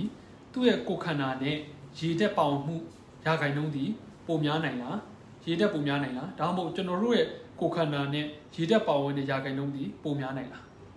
မွေးကင်းစားမှာပိုပါတယ်တဲ့ချစ်ကလေးတော်လိုက်တာပိုများမယ်ထင်တယ်တဲ့မှန်ပါတယ်ကလေးလေးတွေဒီမွေးကင်းစားကလေးတွေဒီပိုများပါတယ်ဘာကြောင့်လဲဆိုတော့မွေးကင်းစားကလေးတွေဒီသူကရေနဲ့ပို့ပြီးတော့ဖွဲ့စည်းထားပါတယ်သူတို့ကိုခန္ဓာမှာအသားနဲ့အယိုးတွေဒီအဲ့လောက်ကြီးအများကြီးမဟုတ်သေးပါဘူးရေကပို့ပြီးတော့သူတို့ကိုခန္ဓာမှာပို့ပြီးတော့များနေပါတယ်အဲ့ဒါကြောင့်ကျွန်တော်တို့မွေးကင်းစားကလေးလေးတွေဖောင်းဖောင်းလေးတွေဖောလေးတွေနဲ့အမြင်ပို့ပြီးတော့ထွက်လာတတ်ပါတယ်ဒါပေမဲ့မွေးပြီးတော့တစ်လကျော်2လလောက်ကြာမှသူတို့ရဲ့ရေဒီပြန်ပြီးတော့စစ်သွားတတ်ပါတယ်အဲ့ဒါဆိုရင်ကျွန်တော်တို့ပြောပြပါမယ်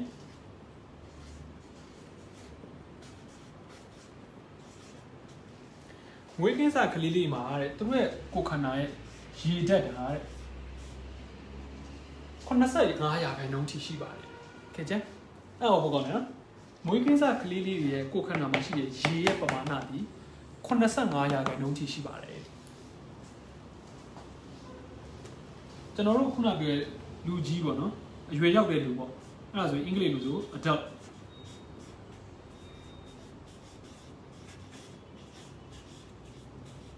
အရွယ်ရောက်တဲ့လူဆိုမှကျွန်တော်တို့ကဘယ်လောက်ဖြစ်သွားလဲဆိုတော့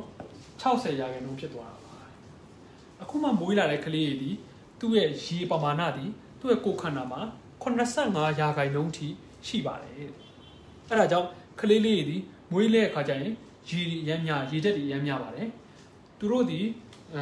တစ်လလောက်ဒါမှမဟုတ်တစ်ပတ်နှစ်ပတ်လောက်ကြာမှရေတက်ကစစ်သွားပြီးတော့နည်းနည်းလေးပို့ပြီးတော့ရေတက်စစ်သွားတတ်ပါတယ်မွေးလာခြင်းကလေးလေးဒီရေလေးနည်းနည်းလေးပို့ပြီးတော့ပြည့်နေလို့ကျွန်တော်တို့ထင်ပါတယ်တွေ့ရပါတယ်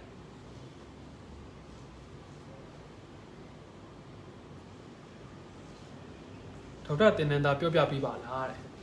တင်နန်းသားတွေဘာပြောပြပေးရပါလဲတင်နန်းသားတွေကိုပြောပြခိုင်းလိုက်ပါတင်နန်းသားတွေကဖြည့်ဖို့အဆင်သင့်ပါတယ်ဘိုးမြင့်စီတိုးတဲ့ကဲနောက်တစ်ခုကျွန်တော်ပြောကြည့်အောင်နံပါတ်1က age နံပါတ်2က sex sex ဆိုတာကြားမောင်ဆိုတာနော် sex ဆိုတာဘာပြောလဲဆိုကြားမောင်ဒါဆိုရင်ကျွန်တော်တခုတော့မေးကြည့်အောင်ဒီထဲမှာယောက်ျားလေးနဲ့မိန်းကလေးကဘသူဒီရေတက်ပုံများမယ်လို့ထင်ပါမလဲဒါတော့ခက်မှန်းလိုက်တာပါကျွန်တော်ခက်မှန်းပေးပါယောက်ျားလေးနဲ့မိန်းကလေးဒီဘသူဒီရေတက်ပုံများမယ်လို့ထင်ပါတယ်ဘီယာသမားတွေတဲ့ကရောမိန်းမကပူပါတယ်တဲ့ယောက်ျားလေးနဲ့မိန်းကလေးဒီဘသူကရေတက်ပုံများမယ်လို့ထင်ပါတယ်မားမိန်းကလေးတဲ့ဒါခက်မှန်းတာပါနော်ခက်မှန်းတာပါဟိုမှားလဲဘာမှမဖြစ်ပါဘူး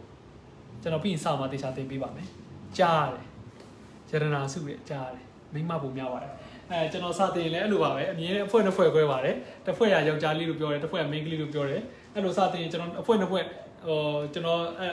true false လေးဖြေခိုင်းပါတယ် true false ဆိုတော့မှားမှန်ပေါ့နော်မှားမှန်နေဖြေခိုင်းတဲ့အခါကျရင်လည်းတချို့ကဒီအဖြေကို true ဒီအဖြေကို false ဆိုပြီးအဲ့လိုမျိုးဖြေကြပါတယ်အဲ့တော့ကစားကျွန်တော်တို့ပျော်ဖို့ခေါင်းပါတယ်။ဘာလို့ဆိုတော့ကျွန်တော်တို့စာတင်တဲ့ခါကျရင်ဒီလိုမျိုးငါဒါပဲတင်သွားမယ်နင်တို့ like မှတ်ဆိုတဲ့ပုံစံကျွန်တော်မလုပ်ဘူး။သူတို့နဲ့ကျွန်တော်အပြန်အလှန်စကားပြောတဲ့အတွက်ကြောင့်ဟိုဒါကတော့အမြဲတမ်းကျွန်တော်တို့ပြောဖို့ခေါင်းပါတယ်။ main ကလေးလို့ပြောရလဲပြောလို့ရပါတယ်။ယောက်ျားလေးလို့ပြောရလဲပြောလို့ရပါတယ်။အတူတူလို့ထင်ပါတယ်တဲ့။တချို့အတူတူလို့ထင်ပါတယ်။မကများပါတယ်။တင်နန်းသားပါတဲ့။ဟုတ်ကဲ့တင်နန်းသားတွေအများကြီးရောက်နေပါပြီ။ယောက်ျားလေးပါတဲ့အုံပါတဲ့ကြားတဲ့ my human rap တဲ့ female တဲ့တယောက်တစ်မျိုးစီဖြေကြပါတယ်ပြဿနာမရှိပါဘူးဒါတော့ကျွန်တော်ခုနကပြောထားသလိုပဲဒါခံမှန်းခိုင်းတာပါမင်းကလေးတို့ထင်ပါတယ်ဆရာတဲ့အတိအကျတော့မသိပါဘူးတဲ့ကြားတယ် non current sin ကြားတယ် nan home nan om ne jale no yow jale lu le chuပြောထားပါတယ်50 50ပါပဲတချို့ကယောက်ျားလေးတချို့ကမိန်းကလေးတွေအဲ့တော့ကျွန်တော်ပြောပြပါမယ်ယောက်ျားလေးကိုအင်္ဂလိပ်လိုကျွန်တော်တို့ male လို့ခေါ်ပါတယ်မိန်းကလေးကိုအင်္ဂလိပ်လိုကျွန်တော်တို့ female လို့ခေါ်ပါတယ်အဲ့တော့ရေတက်ဒီဘယ်သူမှပုံများလဲဆိုတော့ယောက်ျားလေးမှာပုံများပါတယ်ရေတက်ဒီယောက်ျားလေးမှာပုံများပါတယ်ဒါကတော့ခံမှန်းနိုင်တာဖြစ်ပါတယ်တချို့တွေကတော့မှန်သွားပြီထင်ပါတယ်တချို့တွေကကြတော့ကြားဖြစ်နိုင်တယ်ဆရာဟုတ်ပါတယ်ယောက်ျားလေးပါမှန်ပါတယ်မမတ်သွဲဟုတ်တယ်တဲ့အရင်ပြော်တယ် true false တဲ့ true false ပြရတဲ့လူတွေလည်းဒီမှာပြော်ရလို့ပြောနေကြပါတယ်ကြားထင်တယ်တဲ့ယောက်ျားလေးပုံများတာဖြစ်ပါတယ်ယောက်ျားလေးပုံများတယ်လို့ဖြေမှန်သွားတဲ့လူတွေဆိုရင်တော့ yes ပါ yes လို့ရေးပြီးပါ female တဲ့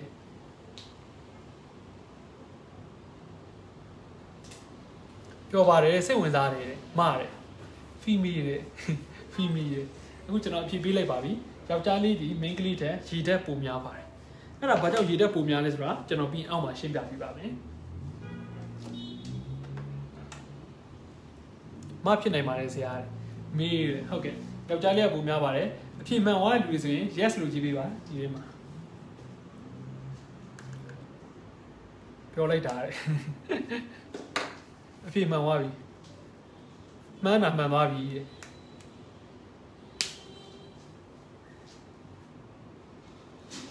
ရှားကစီးခဏနာသွားနေတာဟုတ်ပါတယ်အဖြေမှန်သွားတဲ့လူတွေဒီထဲမှာပျော်လိုက်တဲ့လူတွေများနေပါပျော်ရတယ်တဲ့တန်တာဦးတွေဟုတ်ကဲ့ပါမှားသွားပါတယ်မှားသွားတဲ့ကိစ္စမရှိဘူးဒါမှန်းတာမယ်အကုန်လုံးမပျော်မမှန်နိုင်ပါဘူးမမေးတယ် yes တယ်အဖြေမှန်ပြီဟေ့တယ်မမအေးတယ်ဟုတ်ကဲ့ပါအမြင်မှားလို့ကိစ္စမရှိပါနဲ့နောက်လာအောင်ပါမှာဘာလို့များတာလဲဆရာကျွန်တော်ရှင်းပြပါမယ်အောက်မှာတစ်ဆင့်ပြီးတစ်ဆင့်ကျွန်တော်ရှင်းပြပါမယ်ဘာလို့လဲဆိုတော့ကျွန်တော်ပြောပြပါမယ်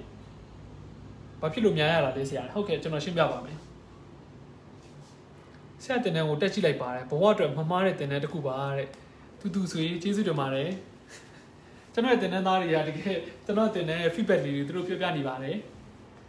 ကျွန်တော်ရဲ့တင်တန်းတက်နေတဲ့လက်ရှိတက်နေတဲ့လူတွေကျွန်တော်ရဲ့တင်တန်းကို feedback တွေပြောပြနေပါတယ်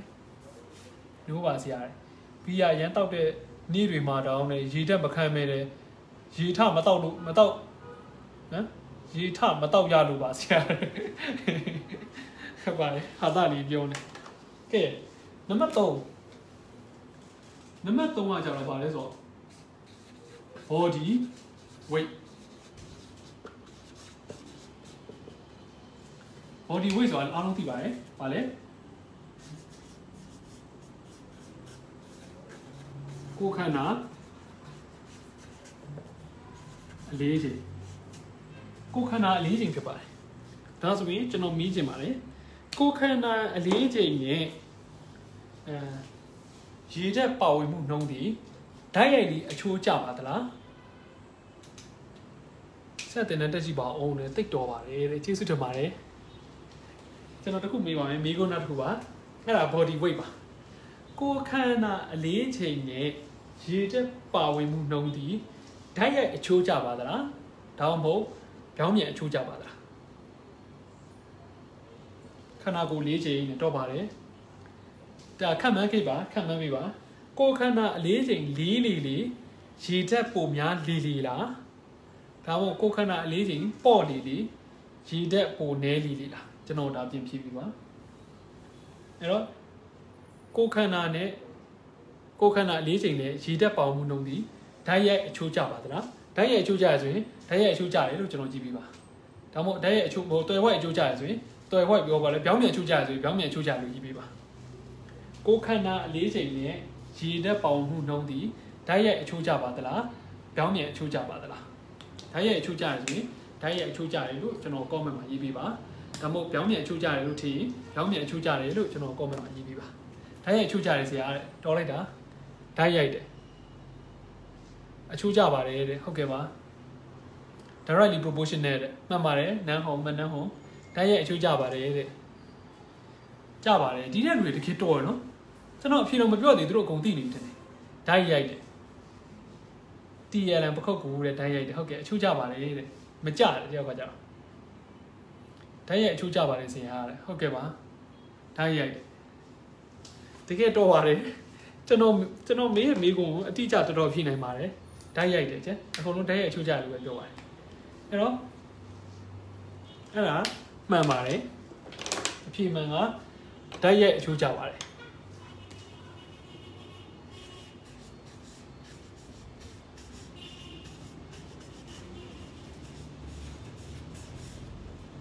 အဲ့တော့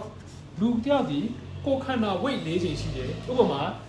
ကျွန်တော်အလေးချိန်ရယ်အောင်နာအန်ဆန်အလေးချိန်ဆိုအောင်နာအန်ဆန်ဒီပေါင်200လောက်ရှိတယ်အဲ့တော့သူ့ကိုခန္ဓာမှာရှိတဲ့ရေဓာတ်ဒီကျွန်တော်ထက်ပိုပြီးတော့များပါတယ်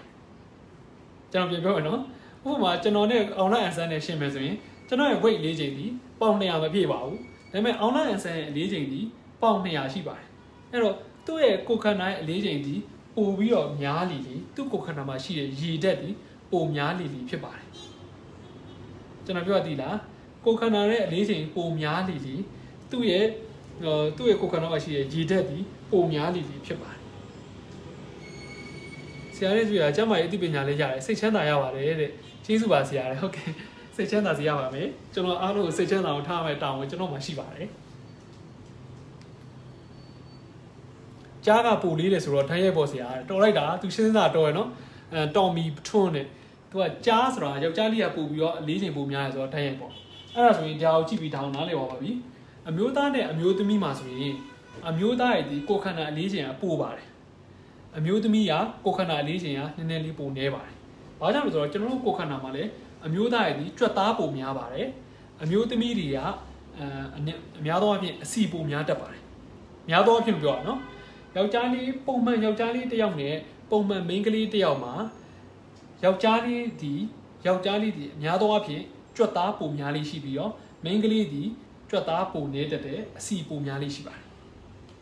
အဲ့တော့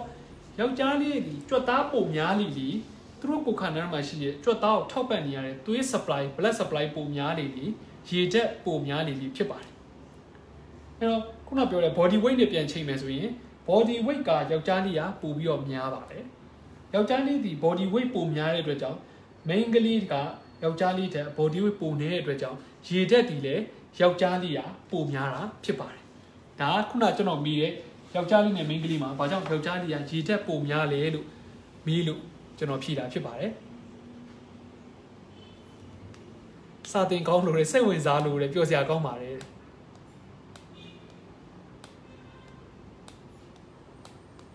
ကမ္ဘာအတော်ဆုံးတွေပါပဲကဲကျွန်တော်တင်တန်းသားတွေကိုကျွန်တော်တခုပြောထားပါတယ်ကျွန်တော်ကမ္ဘာအတော်ဆုံးတင်တန်းသားတွေကိုကျွန်တော်ပြောပါတယ်ကဲနံပါတ်4ကတော့ဒီနေ့ပြောမယ့်ဥစ္စာတွေမှာဒီ factors တွေမှာနံပါတ်4ကတော့နောက်ဆုံးတစ်ချက်ဖြစ်ပါတယ်နောက်ဆုံးတစ်ချက်ကကျတော့ကျွန်တော်တခုမေးပါတယ်ဒါကလူတိုင်းဖြေနိုင်မယ်တင်ပါတယ်နံပါတ်4ကတော့အားကစားသမားဖြစ်ပါတယ်နံပါတ်4ရဲ့အဖြေကအားကစားသမားဖြစ်ပါတယ်ခန္ဓာကိုယ်မှာရှိတဲ့သွေးနဲ့သွေးရည်ကြီးရဲ့ percentage လေးရှင်းပြပြီးပါလားဆရာကျွန်တော်ရှင်းပြပြီးပါမယ်ဒီနေ့တော့မရှင်းပြသေးပါဘူးဒီနေ့ကကျွန်တော်ဒါပြောတဲ့ဥစ္စာတွေတခြား direction ရောက်သွားမှာဆိုလို့ပါကိုမောင်ရှင်းပြခိုင်းတာကိုကျွန်တော်ပြီးရှင်းပြပေးပါမယ်နောက်နေ့ကြာပါဘူးနော်အဲ့တော့ကျွန်တော်ဆက်ပြောပြပါမယ်နံပါတ်4ကတော့အားကစားသမားဖြစ်ပါတယ်အားကစားသမားကျွန်တော်တခုတော့မေးကြပါမယ်ဒီတည်းကအရန်တော်တဲ့ဒီတင်နန်းသားလေးအရန်တော်တဲ့လူတွေကိုပေါ့နော်တင်နန်းသားတွေမဟုတ်သေးဘူးဆိုတော့တင်နန်းသားတွေတို့ကျွန်တော်ပြောနေကြဖြစ်တဲ့အတွက်ကြောင့်ကျွန်တော်တင်နန်းသားတွေတို့တော်တော်ပြောမိနေပါတယ်စာတင်တဲ့အချိန်မှာလည်းကျွန်တော်ဒီလိုပဲပြောရှင်းနဲ့ပြောရဲဆိုတော့လေကျွန်တော်ဒီရက်လူကိုတစ်ချက်လောက်မေးချင်ပါတယ်အဲ့ဒါဘာလဲဆိုတော့နံပါတ်4ကအားကစားသမားဖြစ်ပါတယ်အဲ့ဒါဘာလဲဆိုတော့အားကစားသမားတွေကပုံမှန်လူထက်ရေထက်ပိုလိုအပ်ပါသလားဒါမှမဟုတ်ပုံမှန်လူထက်ရေဓာတ်ရော့ပြီးလိုအပ်ပါသလားဒါတော့လူတိုင်းရမယ်လို့ထင်ပါတယ်အားကစားသမားတွေဒီပုံမှန်လူထက်ရေဓာတ်ပိုလိုအပ်ပါသလားဒါမှမဟုတ်အားကစားသမားတွေဒီပုံမှန်လူထက်ရေဓာတ်ရော့ပြီးတော့လိုအပ်ပါသလားပြန်ကြည့်လို့ရပါတယ်တဲ့ဟုတ်ကဲ့ပါပြန်ကြည့်လို့ရပါတယ်ပိုလိုအပ်တယ်တဲ့ရီမွန်နဲ့ခင်ဆန်ဒီကျော်တဲ့ပိုလိုအပ်ပါတယ်တဲ့တရုတ်နာမည်နဲ့ရေးထားပါတယ်သူကပိုလိုအပ်ပါတယ်လို့ပြောပါတယ်ကာကာတဲ့ပိုလိုအပ်ပါတယ်တဲ့မျိုးခိုင်နေလိုပါတယ်တဲ့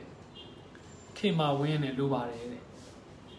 တောင်မီထွန်းနဲ့ပို့လိုအပ်ပါတယ်တဲ့ပကဇော်ကြီးကုတ်နဲ့ရေးထားတဲ့အတွက်ကြောင့်ကျွန်တော်ဖတ်တတ်ပါဘူးနာမည်လေးရောက်ဒါပေမဲ့ပို့လိုအပ်ပါတယ်လို့ရေးထားပါတယ်မြက်ကီတွဲတဲ့ပို့လိုအပ်ပါတယ်ဆရာတဲ့နန်းဟောင်းနဲ့ပို့လိုအပ်ပါတယ်တဲ့ဝင်းဝင်းတော်တဲ့ဝင်းဝင်းမော်တဲ့ပို့လိုအပ်ပါတယ်တဲ့အမရာပို့လိုအပ်ပါတယ် yes တဲ့ပို့လိုအပ်တယ်တဲ့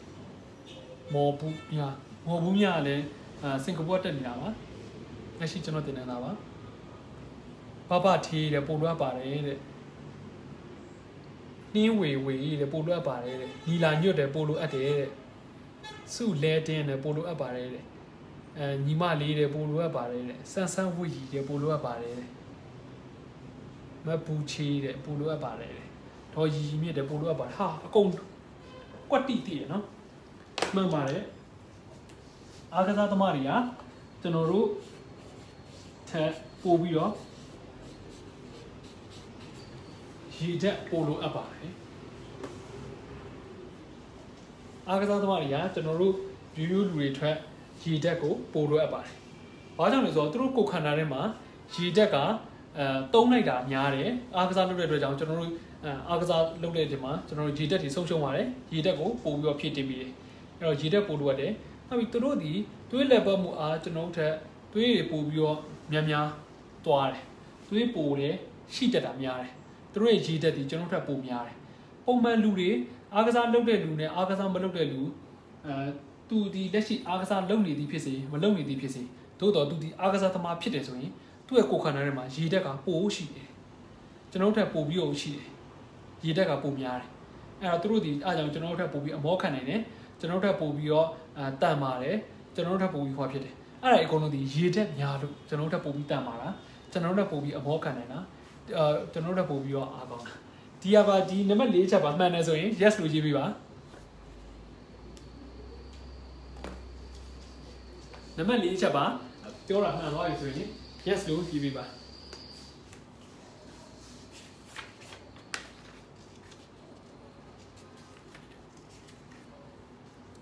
အခုမှတခုမှန်ပါတယ်ဆရာတဲ့ပြဿနာမရှိပါဘူးအခုမှဆရာရှိမှတနန်းတော်လည်းတက်ရှင်လာပြီဆရာရှိမှတနန်းတော်တက်ရှင်လာပြီ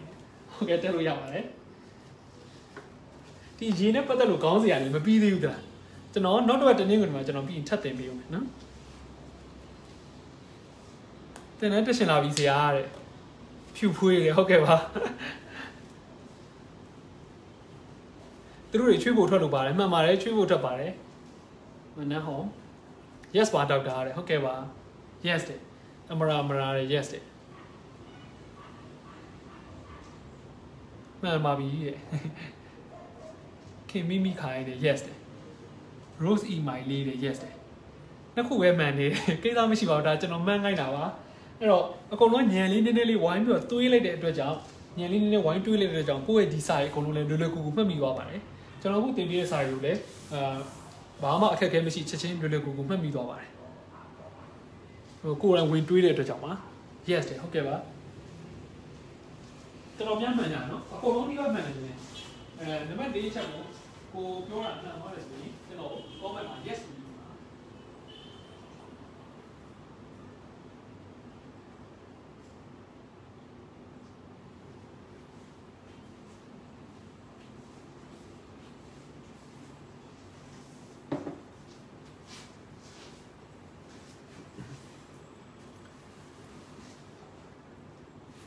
အရင်ပြောစရာကောင်းပါတယ်တဲ့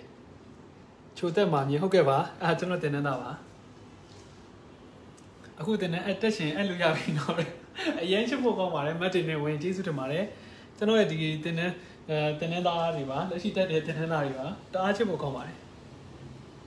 စာတင်တာရှင်းပြီးရမ်းကောင်းပါတယ်ဆရာနေ့တိုင်းလိုက်လွှင့်ပေးလာတယ်တင်နေမှာတော့ကျွန်တော်တင်နေတာချက်သားပေးတင်ပါတယ်ဒီ live ကတော့ကျွန်တော်တနေ့ကနေနေ့တရက်ပဲအမြင်တက်ပါတင်ပါတယ်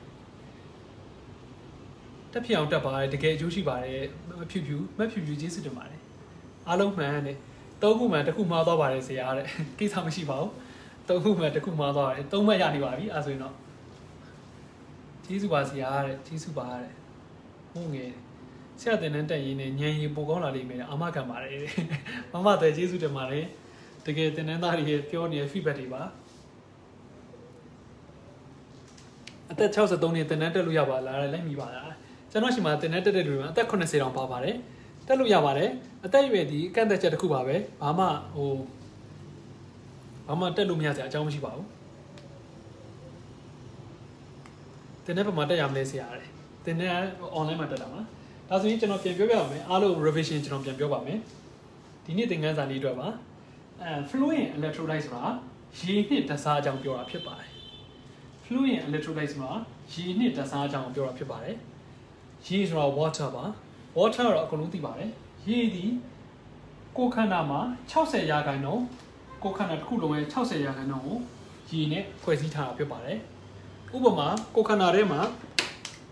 လူတစ်ယောက်ဒီပေါင်100ရှိလူတစ်ယောက်ဆိုရင်ကိုယ်ခန္ဓာထဲမှာရေဒီပေါင်60လောက်ရှိပါတယ်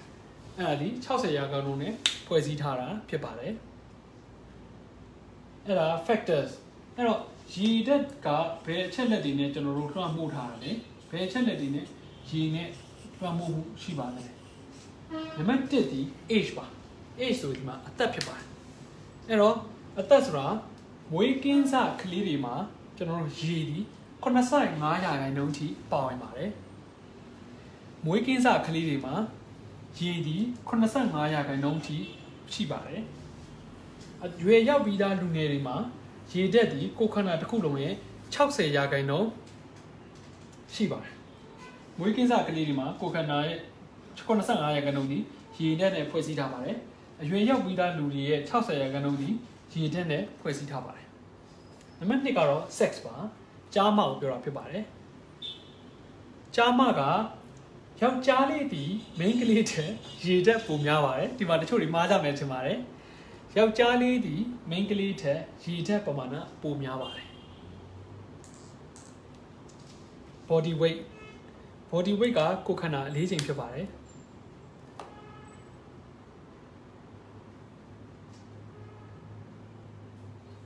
body weight ကကိုယ်ခန္ဓာပါကိုယ်ခန္ဓာရဲ့အလေးချိန်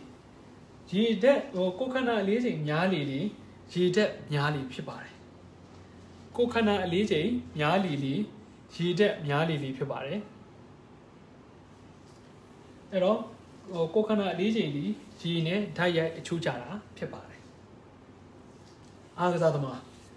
အားကစားသမားတွေဒီပုံမှန်လူတွေထက်ရေဓာတ်ပိုလိုအပ်ပါတယ်အားကစားသမားတွေဒီပုံမှန်လူတွေထက်ရေဓာတ်ပိုလိုအပ်ပါတယ်ဒါကတော့ကျွန်တော်ဒီနေ့ပြောရတဲ့ factors ၄ချက်ပါရေကိုလွှမ်းမိုးနေတဲ့အချက်၄ချက်ဖြစ်ပါတယ်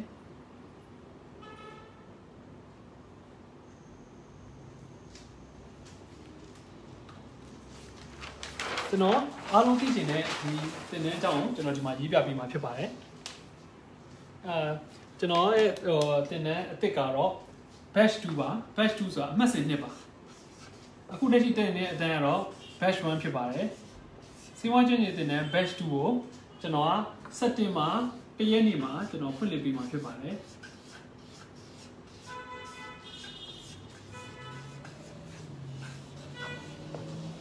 တနင်္လာနေ့ကြာသပတေးနေ့အထိပါ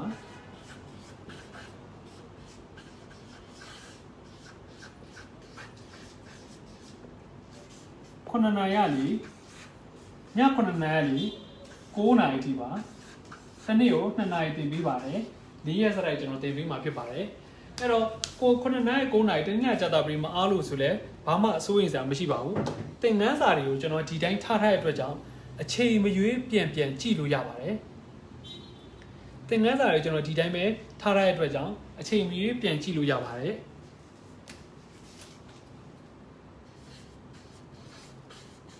စာတွေ့က2လခွဲပါလက်တွေ့က1လစုစုပေါင်း3လခွဲတက်ရမှာဖြစ်ပါတယ်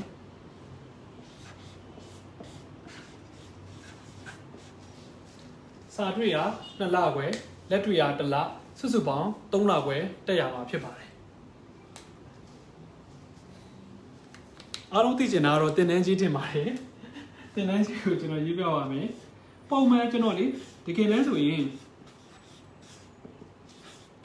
သင်တန်းကြီးကလေကျွန်တော်အပြင်မှာမဟုတ်ဘူးเนาะ offline မှာကျွန်တော်သင်ကြားကြီးဆိုရင်ဒီ3လခွဲကိုကျွန်တော်အပြင်မှာသင်တဲ့သင်တန်းကြီးကကျွန်တော်4သိန်းခွဲလောက်ကျွန်တော်ယူပါတယ်ဒါကတော့ကျွန်တော်ပြပြတာပါ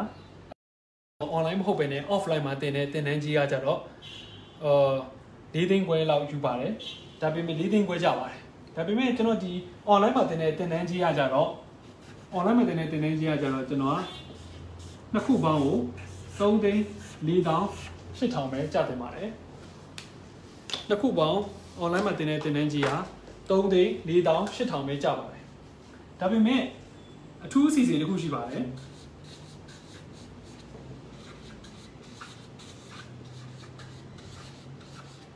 အထူးအစီအစဉ်ကတော့ဒီလဇူလိုင်လ31ရက်နေ့မတိုင်ခင်အပ်တယ်ဆိုရင်ဇူလိုင်လဒီလပါနော်ဇူလိုင်လ31ရက်နေ့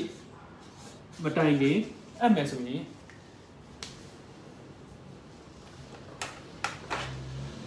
20% discount ရမှာဖြစ်ပါတယ်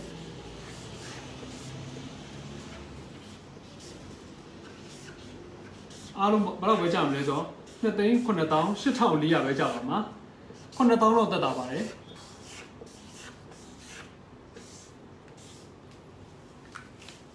ဒါကျွန်တော်တင်တဲ့ကြီးကိုကျွန်တော်ရှင်းပြပြပါတယ်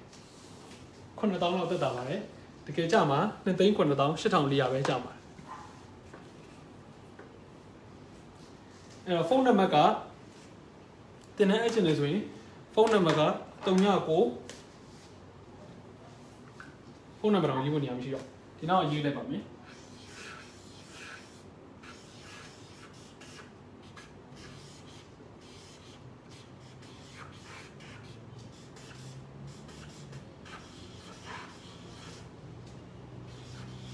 2599 833 2577 83328ပါ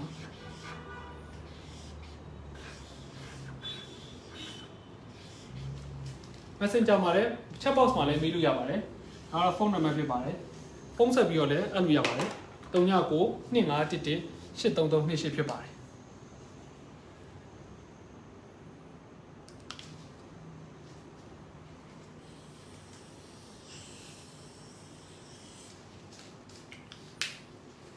39 2511 83328ဖြစ်ပါတယ်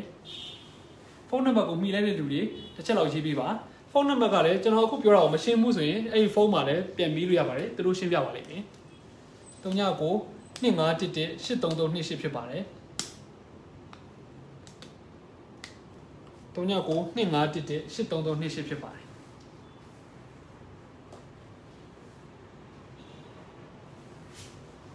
Patch 1သမားတွေအတွက်ဈေးတန်တယ်တော့တဲ့အမျိုးတွေ join လိုက်ကြပါတယ်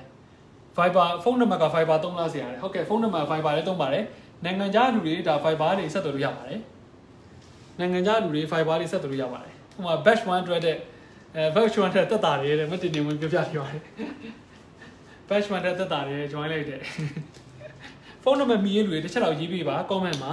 39ဖုန်းနံပါတ်တွေကိုလည်း like မှတ်ထားလို့ရပါတယ်ဟိုမမြင်လိုက်တဲ့လူတွေအတွက်ကျွန်တော်ရေးခိုင်းတာပါ39 2511 83328ဖြစ်ပါတယ်Viber သုံးပါတယ်ကြော်တယ်ဟုတ်ကဲ့ကိုကြော်ကျေးဇူးတင်ပါတယ်ကိုကြော်ကလက်ရှိကျွန်တော်တင်နေတာဖြစ်ပါတယ်မနက်ဟောင်းနဲ့သုံးပါတယ်တဲ့ကျေးဇူးတင်ပါတယ်39 2511 83328ကိုဆက်သွယ်နေပါတယ်မီစနိုးတဲ့ဟုတ်ကဲ့ကျေးဇူးတင်ပါတယ်မီစနိုးနဲ့ပြောလို့တခါလေးသွင်းရမှာလားဆရာဟုတ်တခါလေးသွင်းရမှာပါတခါဒီ discount ပေး9,000 discount ပေးတာဖြစ်ပါတယ် certificate ပေးလားဆရာတဲ့ certificate ပေးပါတယ်certificate ကတကယ်ကိုcertificate ပေးပြီးတော့ကျွန်တော်ဒီတင်နန်းကိုဖွင့်တာပါလက်ရှိ certificate ရတဲ့လူတွေအများကြီးပါပဲကျွန်တော်တင်နန်းမှာနောက်ပြီးတော့ဒီရက်ပိုင်းမှာလည်းကျွန်တော်တင်နန်းတက်ထားတဲ့လူတွေရဲ့ feedback လေးတွေကိုကျွန်တော်တင်သွားပြီးမှဖြစ်ပါတယ်ကျွန်တော်တင်နန်းတက်ထားတဲ့လူတွေရဲ့ feedback လေးတွေကို video လေးအနေနဲ့ကျွန်တော်တင်သွားပြီးမှဖြစ်ပါတယ်တရက်တည်းသွင်းရမှာလားဆရာဟုတ်ကဲ့ပါတရက်တည်းသွင်းရမှာပါအမောက်အရင်အများကြီးမဟုတ်ပါဘူးအရင်သမားတွေဆိုရင်2,86,000ထိကြပါတယ်အရင်တက်တဲ့လူတွေကအရင် batch กว่าတက်တဲ့လူတွေဆိုရင်2,86,000ထိအောင်ကြပါတယ်ဒီ batch မှာပို့ပြီးတော့တက်တာနေပါတယ်အရင်အတန်းကတက်တဲ့လူတွေက2,86,000တပရိတ်တည်းသွင်းတာပါဒီတပရိတ်ဒီတန်းလူတွေအောင်အများကြီးတက်တာနေပါတယ်တက်တင်ပါတယ်ဆရာစာရှင်းတာလေအရင်စိတ်ရှည်ပါတယ်ရှင်းလင်းပြတ်သားပါတယ်ကျေးဇူးတင်ပါတယ်ကျွန်တော်တင်နေတာအောက်နေအရင်ချက်ဖို့ကောင်းပါတယ်သူတို့ကလက်ရှိကျွန်တော်တင်နေတဲ့ကိုတက်ပြီးတော့ဒီမှာသူကိုတင်နေတဲ့ feedback တွေကိုအရင်လာပြောနေကြပါတယ်တခါလည်းမသွင်းနိုင်လို့ပါတခါလည်းမသွင်းနိုင်တဲ့လူတွေအဲ့ဖုန်းနံပါတ်ကိုဆက်သွယ်ပြီးမြင်ကြည့်ပါသူတို့နဲ့ညှိလို့ရပါတယ် တင်တဲ့တော့လူကြီးကန့်တတ်ထားတဲ့အတွက်ကြောင့်ဖြစ်နိုင်တော့မြန်မြန်အနံ့မှုရေးကြည့်ပါတယ်။ဘာကြောင့်လဲဆိုတော့အဲ့တဲ့လူတွေညားတဲ့ခါကျရင်ကိုမရနိုင်ပါဆိုလို့ဖြစ်ပါတယ်။အော်ဟုတ်တယ်25နှုန်းအကြောင်းရှိတယ် sorry 25မဆန်ဆန်ဝီပြောတာဟုတ်ပါသေးတယ်။အခုကဒါ20ရာခိုင်နှုန်းနော်25ရာခိုင်နှုန်းတစ်ခုရှိပါသေးတယ်။အဲ့ဒါတော့ဗာလဲဆိုတော့အခုလက်ရှိတင်တန်းသားအဟောင်းတွေကပြန်အပ်ပြီးတယ်ဆိုရင်25ရာခိုင်နှုန်းရမှာဖြစ်ပါတယ်။အခုက20ရာခိုင်နှုန်းကဒီလမကုန်ခင်အဲ့လိုရပါတယ်။ဒီလမကုန်ခင်တင်တန်းသားအဟောင်းတွေကတယောက်ယောက်ကဒီတင်တန်းအတွက်အပ်ပြီးတာလို့ပြောတဲ့ခါကျရင်တင်တန်းသားအဟောင်းကအပ်ပြီးတယ်ဆိုရင်25ရာခိုင်နှုန်းရပါတယ်။အခု batch 1တက်တဲ့တင်တန်းသားအဟောင်းတွေ batch 1မှာလက်ရှိတက်နေတဲ့တင်တန်းသားအဟောင်းတွေကအပ်ပြီးမယ်ဆိုရင်25ရာခိုင်နှုန်းရမှာဖြစ်ပါတယ်။အဲ့ batch 1တင်တန်းသားအဟောင်းတွေရဲ့နာမည်ကိုပြောပြီးတော့ batch 1တင်တန်းသားအဟောင်းတွေကိုပြောပြီးတော့အခုကြီးတောင်းပြီးတော့သူတို့အခိုင်မှာသူတို့ကအနံပြီးရဆိုရင်သူတို့အနံပြီးရဆိုရင်25ရာခိုင်နှုန်းရမှာဖြစ်ပါတယ်။ batch 1တင်တန်းသားအဟောင်းတွေကိုအခုကြီးတောင်းပြီးတော့ batch 1တင်တန်းသားအဟောင်းတွေဒါအနံပြီးမယ်ဆိုရင်25ရာခိုင်နှုန်း discount ရမှာဖြစ်ပါတယ်။ဒါတော့ဟုတ်တယ်မဆန်းဆန်းဝီပြောမှကျွန်တော်သတိရတာပါ။ကျေးဇူးတင်ပါတယ်။ဘူးတို့ကနေတင်တဲ့တက်တင်ပါတယ်မက်ဆေ့ချ်မြေကျေးဇူးတင်ပါတယ်အကုန်လုံးတင်တဲ့သားတွေအကုန်လုံးဒီမှာ comment မှာဝိုင်းရေးနေကြပါတယ်အရင်အတန်းကတော့လူ300လောက်ရှိပါတယ်288ယောက်လောက်မသိဘူးကျွန်တော်စိတ်တယ်လေအရင်အတန်းတက်တဲ့အခု batch 1ရဲ့တင်တဲ့သားက288ယောက်ဆို290ပဲဒါလူ300ပဲเนาะလူ300ရှိပါတယ်အရင်အတန်းတက်တဲ့လူဦးရေကတော့အကြောက်300လောက်တက်နေပါတယ်လက်ရှိသူတို့တက်နေတာပါတချို့တွေလည်းဟို live အချိန်မှာမအားလို့ပြင်ပြီးတော့ကြည့်လို့ရပါတယ်ဒီပုံလေးကိုအခုဒီပုံလေးကို screenshot ရိုက်ထားလိုက်ပါ screenshot ရိုက်ထားရင်ကိုယ်အချိန်ကြီးပြန်ကြည့်လို့ရအောင်ဖြစ်ပါတယ် batch 1ကလည်းပထမတင်တန်းဖွဲ့တယ် batch 2ကဒုတိယတင်တန်းဖွဲ့ပါတယ်ကဲ25လောက်လိုချင်ရင်ဆက်သွယ်ပါကူညီခြင်းလို့ပါတယ်အမရာကူညီခြင်းလို့ပါတယ်နာမည်ပြောပြပါတယ် batch 1ချစ်တငယ်ချင်းများတယ် online တင်တာပါတဲ့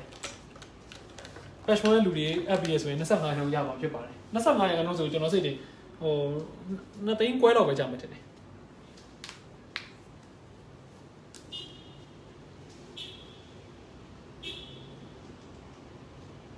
အဲ့ဖုန်းနံပါတ်ကိုပြီးလိုက်ရင်ဘန်းကောက်ပြီးပါလိမ့်မယ် batch 2ကဒုတိယတင်တန်းခွဲပါတဲ့ဟုတ်ကဲ့ပါဟုတ်ကဲ့ပါဆရာတဲ့အများကြီးပါတယ်တင်တန်းသားတွေအများကြီးပဲဟုတ်တယ်လက်ရှိတင်တန်း batch 1တက်နေလူတွေဒီမှာအကုန်လာပြောနေပါတယ်တက်ချင်ပါတယ်အချိန်မကိုက်တော့တယ်အချိန်မကိုက်တာနဲ့ကိစ္စမရှိပါဘူးသူကအချိန်မကိုက်လဲကျွန်တော်အချိန်ဝေးပြန်ကြည့်လို့ရပါတယ်လက်တွေ့ကိုလည်းကျွန်တော် online လေးတစ်ဆင့်ကျွန်တော်တင်ချပြီးမှဖြစ်ပါတယ်လက်တွေ့ဆိုတာစာတွေ့ဆိုတာစာရေးအဓိကတင်ရမှာဖြစ်ပြီးလက်တွေ့ကိုကြတော့ကျွန်တော်နီးပညာပိုင်းကိုကျွန်တော်သင်ပေးမှာဖြစ်ပါတယ်အဲ့ဒါကြောင့်ကျွန်တော်တို့ဘယ်မှာလို့ဆိုရင်တော့စာတွေ့လက်တွေ့လို့ပြောတာပါအင်္ဂလိပ်လို့ဆိုတော့ကျွန်တော် theory နဲ့ practical လို့ပြောတာဖြစ်ပါတယ် practical ဆိုတော့ကျွန်တော်နီးပညာပိုင်းကိုသင်ပေးတာဖြစ်ပါတယ်နီးပညာပိုင်းဆိုတာကိုယ်တိုင်လက်နဲ့ထိတာမှမဟုတ်ဘူးနီးပညာပိုင်းဆိုရင်နီးပညာပိုင်းကိုကျွန်တော်အဓိကပြောပြအောင်ဖြစ်ပါတယ်ဒါကကျတော့စာနဲ့ပတ်သက်တဲ့အကြောင်းအရာတွေဒီမှာစေးနဲ့ပတ်သက်တဲ့စာနဲ့ပတ်သက်တဲ့အကြောင်းအရာတွေခုနပြောရတာဒီစာတွေ့ပါဒါဒီစာတွေ့ဖြစ်ပါတယ်ဒါဒီစာနဲ့ပတ်သက်တဲ့အကြောင်းအရာတွေကိုကျွန်တော်ပြောရတာဖြစ်ပါတယ်ဒါဒီကျွန်တော်နီးပညာနဲ့ပတ်သက်တဲ့အကြောင်းအရာတွေကိုကျွန်တော်အဓိကပြောသွားမှာဖြစ်ပါတယ်စေးကိုဘယ်လိုထားသွားမလဲနောက်ပြီးတော့အခြေခံသွေးပေါင်ချိန်တဲ့နီးတွေလည်းကျွန်တော်ပြောပြမယ်တခြားနီးတွေလည်းအနည်းဆုံးဟိုလူနာတယောက်လာတဲ့ခါကျရင်ကျွန်တော်တို့ဘယ်လိုပြုစုရမလဲလူနာတယောက်ကိုကျွန်တော်တို့ဘယ်လိုကြည့်ရမလဲအဲ့ဒါတွေကဆိုကျွန်တော်အခြေခံကျွန်တော်ပြောပြမှာဖြစ်ပါတယ်လက်တွေ့ဒီနီးပညာဖြစ်ပါတယ်စာတွေ့ဒီစာကြီးပဲဖြစ်ပါတယ်ခုနစာပြင်းတွေကိုကျွန်တော်တို့ပြောသွားဖြစ်ပါတယ်လက်တွေ့ကကျတော့နီးပညာပိုင်းဖြစ်ပါတယ်တက်ရှင်တဲ့သူတွေအပ်ပေးပါမယ်နော်တဲ့တင်နန်းသားအဟောင်းတွေတက်ရှင်တဲ့သူတွေအပ်ပေးပါမယ်နော်လို့ရေးနေပါတယ်တင်နန်းသားအဟောင်းတွေကိုတွားပြီးတော့ friend request လုပ်လိုက်ပါသူတို့လုပ်ပေးပါလိမ့်မယ်စီစဉ်ပေးပါလိမ့်မယ်တက်ရှင်ကူညီပါမယ်တဲ့ဟုတ်ကဲ့ပါအရင်ချစ်ဖို့ကောင်းပါတယ်အခု batch 1တင်နန်းသားတွေကအရင်ချစ်ဖို့ကောင်းပါတယ်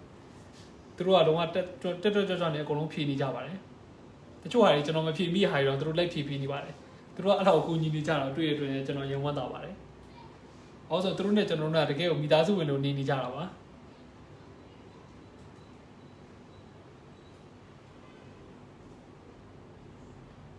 ဆရာရပါတယ် septin နဲ့ septin ဆိုတာဘာလဲမသိဘူး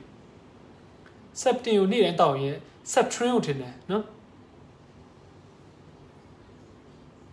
subtrain ပြောရတယ်နော် subtrain ဆိုတော့ကျွန်တော်စိတ်တွေပိုးသက်စီပါပိုးသက်စီကိုနည်းနည်းတောက်လို့ရပါတော့ဆိုမတောက်ရင်ကောင်းပါတယ်နေ့တိုင်းဘာလို့ပိုးသက်စီကိုနည်းနည်းတောက်ဖို့မကောင်းပါဘူးပိုးသက်စီကိုနေ့တိုင်းမတောက်သင့်ဘူးလို့ကျွန်တော်ထင်ပါတယ်ပိုးသက်စီကိုနေ့တိုင်းတောက်ဖို့မကောင်းပါဘူးဘာလို့ပိုးသက်စီကိုနေ့တိုင်းတောက်လဲကျွန်တော်နားမလည်ပါဘူးဆရာဝန်ကနေ့တိုင်းတောက်ခိုင်းကြလားမတင်နေဝင် batch 1ရလားဟုတ်ပါတယ်မတင်နေဝင် batch 1ရပါတင်တဲ့ဘယ်မှာလဲဆရာတင်တဲ့ online ရပါတင်တဲ့ကိုယ့်ရဲ့အနည်းဆုံးနေရာမှာရှိပါတယ်တင်တဲ့ဘယ်မှာရှိလဲဆိုကိုယ့်ရဲ့အနည်းဆုံးနေရာမှာပါဖုန်းနေရာလေးကိုယ့်ရဲ့ဖုန်းနေရာလေးကြည့်ပြီးတော့တက်လို့ရတဲ့တင်တဲ့လေးဖြစ်ပါတယ်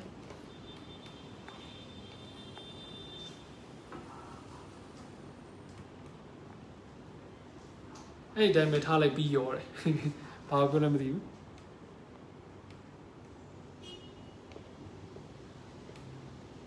တင်တဲ့ကိုယ့်ရဲ့အနည်းဆုံးနေရာမှာရှိပါတယ်ဘာကြောင့်လဲဆိုတော့ဟိုဟာဖုန်းမှာရှိလို့ပါ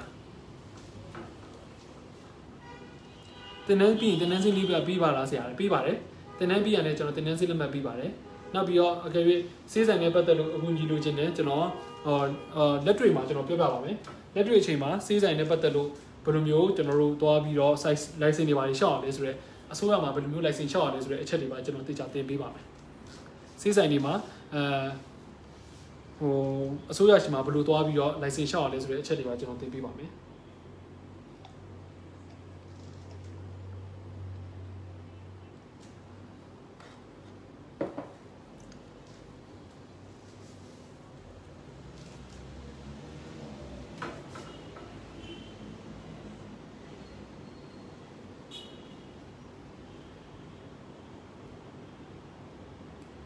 Sorry, I got a Zoom meeting. I can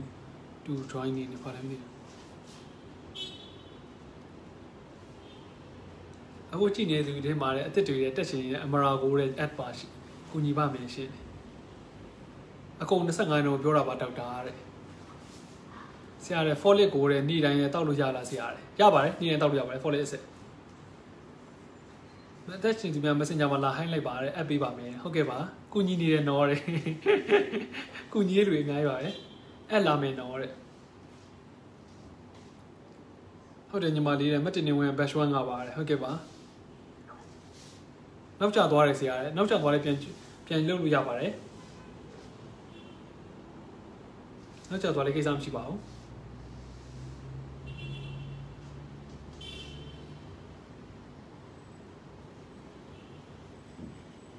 Royal Rose ဟုတ်ကဲ့တင်တဲ့တက်ရှင်နေမှမှားတယ်ဆိုနေတင်တာမဟုတ်ပါရှင်အခုလိုမျိုး live ပဲတင်တာပါဟုတ်ကဲ့ပါ live တင်တာပါနောက်ကျသွားတဲ့ဆရာတွေမှာအားလို့ဖြစ်အားဘူးဖြစ်တယ်လို့လည်းရပါတယ်နောက်ကျသွားလဲဒီ live ကိုပြန်ကြည့်လို့ရပါတယ်နောက်ကျသွားလဲဒီ live ကတောက်လျှောက်ထားရမှာပါအမြဲတမ်းအချိန်ကြီးပြန်ကြည့်လို့ရပါတယ်နောက်တစ်ပတ်တနင်္ဂနွေမှာလည်းကျွန်တော်ဒီရေနဲ့ပတ်သက်တဲ့အကြောင်းအရာကိုကျွန်တော်ဆက်သင်ပေးပါမယ်ကျွန်တော်ပြန်ပြောပါမယ်နောက်တစ်ပတ်တနင်္ဂနွေမှာ VOA မှာမြင်တော့တယ်ကျွန်တော်ဟိုတဲ့နားထောင်လိုက်သေးပါတယ်တဲ့ဟုတ်ကဲ့ပါဟိုနောက်တစ်ပတ်တနင်္ဂနွေမှာရေနဲ့ပတ်သက်တဲ့အကြောင်းအရာတွေကိုလုပ်ငန်းဆောင်တာ function ကိုကျွန်တော်ဆက်ပြောပါမယ်ရေဒီကျွန်တော်ကိုခန္ဓာမှာဘယ်လိုမျိုးလုပ်ငန်းဆောင်တာတွေလုပ်လဲဆိုတဲ့အချက်ကိုကျွန်တော်နောက်တစ်ပတ်တနင်္ဂနွေမှာအခမဲ့ထက်လွန်မျှဝေပြီးမှဖြစ်ပါတယ်အဲ့တော့နောက်တစ်ပတ်တနင်္ဂနွေ live ကိုလည်းဆက်လာဖို့မမေ့ပါနဲ့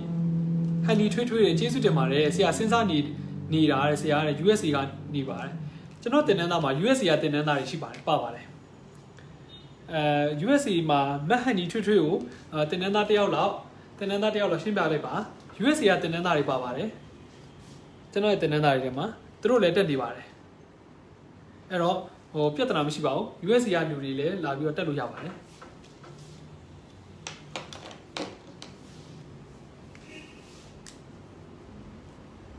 ဈေးရောင်းရင်းလည်းတင်လို့ရပါတယ်တဲ့ဟုတ်ကဲ့ပါမမတွေ့ရဈေးရောင်းရင်းနဲ့တက်နေတာဖြစ်မှာပါဈေးရောင်းနဲ့တက်နေတာဖြစ်မှာပါသူဈေးရောင်းနဲ့တင်လို့ရပါတယ်လို့သူကပြောပြနေပါတယ်အဲ့တော့နိုင်ငံခြားတက်နေရဖြစ်ဖြစ်ဈေးရောင်းနဲ့တက်နေရဖြစ်ဖြစ်ကိုနဲ့မှာဖုန်းတစ်လုံးရှိရင်နဲ့ကိုအုံးမကွာအိမ်မကွာနဲ့တက်လို့ရပါတယ်တင်နဲ့တက်ပါမယ်ကုညီပေးပါရှင်းတယ်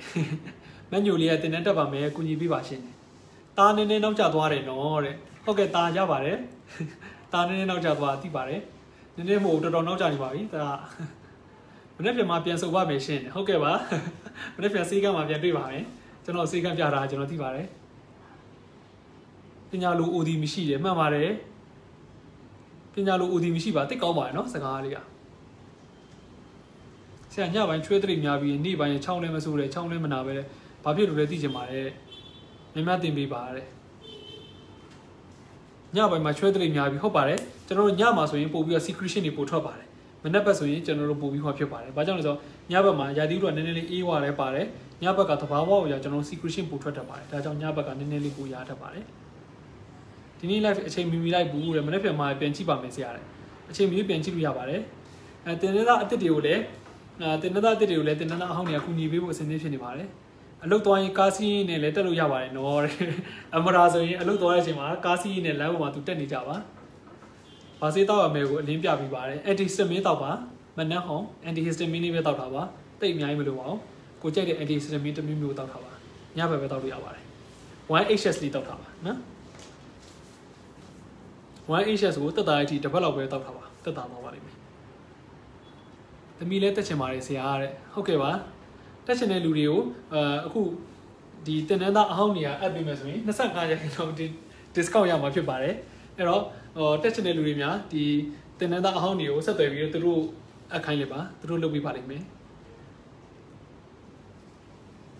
အသက်က85နှစ်တောင်ပါတယ်တဲ့တင်နန်းမှာဟုတ်ပါတယ်အသက်85နှစ်ထိပါပါတယ်တင်နန်းမှာတင်နန်းမှာဟို16နှစ်ကလေးစပြီးတော့အသက်80ကျော်ထိပါတယ်ဆိုတော့ကျွန်တော်တွေ့ပါတယ်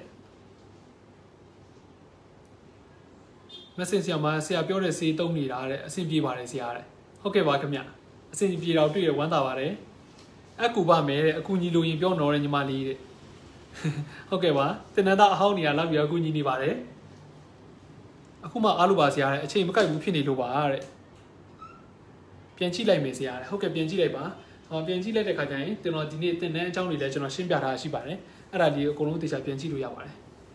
နှွေးရတက်ရှင်ပါတယ်တဲ့တက်ရှင်နေဆိုရင်တင်နန်းသားအဟောင်းတွေကိုကူညီတောင်းခိုင်းမှာသူတို့ပြန်အပ်ပြီးဆို25နှုန်း discount ရမှာဖြစ်ပါတယ်တက်ရှင်ပါတယ်ဆရာတဲ့ဟုတ်ကဲ့ပါ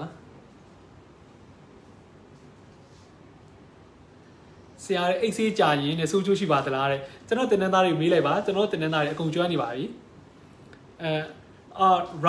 ရာလီရေးပေးတဲ့မိကုန်းလေးကိုတင်နန်းသားတယောက်လောက်ဖြေပေးလိုက်ပါအိတ်ဆေးရတောက်တာကြာရင်နဲ့စိုးချိုးရှိပါသလားတဲ့ဘာစိုးချိုးတွေရှိလဲဆိုတော့သူတို့ရှင်းပြလိုက်ပါသူတို့အကုန်လုံးအိတ်ဆေးတောက်ပြီးတော့ဘာစိုးချိုးတွေရှိလဲဆိုတဲ့ဥစ္စာကိုဂါခနနအသေးစိတ်ကစားသူတို့ရှင်းပြပါလိမ့်မယ်မက်ရာလီကျွန်တော်ပြန်ပြောပါပါမယ်မက်ရာလီမေးထားတာမက်ရာလီလားမောင်ရာလီလားမသိပါဘူး RALI ရာလီလို့ရေးထားပါတယ်ဆရာတဲ့ AC တောက်ရင်တဲ့AC ကကြာရင်တဲ့စိုးချိုးရှိပါသလားလဲဆရာတဲ့အခုပြောပါတယ်အဲ့ဒါကျွန်တော်ပြောစရာတော့မလိုတော့ပါဘူးကျွန်တော်တင်နန်းသားတွေကအခုအကောင့်ပိုင်းရှင်ကိုရှင်းပြပေးပါလိမ့်မယ် AC တောက်ရင်ဘယ်လိုမျိုးစိုးချိုးတွေရှိတယ်အဲ့စိုးချိုးတွေကို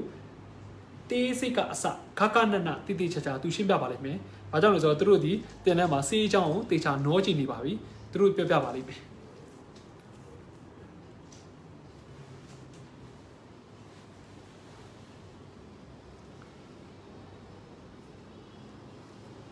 မြူကိုဆော့ဖန်ရမလားရပါတယ်အမေစီမှာစီကျော်ရရှိကြာပြီတဲ့ဒီမိုင်းစီကျော်ခဏတက်နေတယ်အင်ဆူလင်နဲ့ထိုးချင်တယ်တဲ့ပြောတယ်တဲ့ဆိုးကျိုးတွေရှိနိုင်တာဆိုးကျိုးတွေရှိနိုင်ပါတယ်ဘယ်နေ့လွှင့်တာလဲလွှင့်တာကတော့ကျွန်တော်တနေ့ကနေ့ည8:00နာရီလောက်မှလွှင့်ပါတယ်ဆရာကြီးလူကြီးညပဲအိမ်မပြောရင်လည်းဘာစိတ်တောက်ရမလဲတဲ့ကျေးဇူးပြုပြောပြပါလားဗျာတဲ့ညပဲအိမ်မပြောရင် antihistamine antihistamine ဆိုတော့ပါမီတွန်လောက်ပဲတောက်ပါညဘက်အိမ်မပြောရင်လူကြီးတွေပါမီတွန်လောက်ပဲတောက်ပါကျန်တာအများကြီးမတောက်ပါနဲ့ပါမီတွန်ဒီ OTC ဖြစ်ပါတယ် over the counter ကိုယ့်ဘာကိုအချိန်ကြီးလွယ်တကူပဲတောက်ပြရပါတယ်ဒါဆိုရင်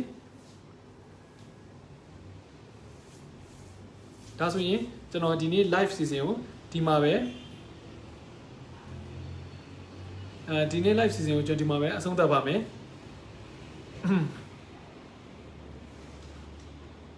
အဲ့တော့ဒီနေ့ live season ကျွန်တော်ဒီမှာပဲဆုံးသက်ပါမယ်တင်နေတဲ့ပတ်သက်လို့သိချင်တဲ့လူများရှိရဆိုရင်39ကို25118338ကိုဆက်သွယ်နိုင်ပါတယ်တင်နေတဲ့ပတ်သက်လို့ကိစ္စရေးများကိုသိချင်တဲ့လူများရှိရဆိုရင်39ကို25118338ကိုဆက်သွယ်နိုင်ပါတယ်ကျွန်တော်ကတင်းလာချက်တာပြီးနေ့ကြီးတင် जा ပေးမှာဖြစ်ပါတယ်တင်သားအဟောင်းနေရာအပ်ပေးမယ်ဆိုရင်တော့25% discount ရမှာဖြစ်ပါတယ်အဲဆိုရင်အားလုံးခုနိုင်ပါမင်္ဂလာရှိသောညချမ်းလေးဖြစ်ပါစေအားလုံးကျေးဇူးတင်တယ်လို့ပြောရင်းနဲ့ဒီနေ့ကျွန်တော် ဒီ live လေးကိုအဆုံးသတ်ပါမယ်အားလုံး good night ပါခင်ဗျ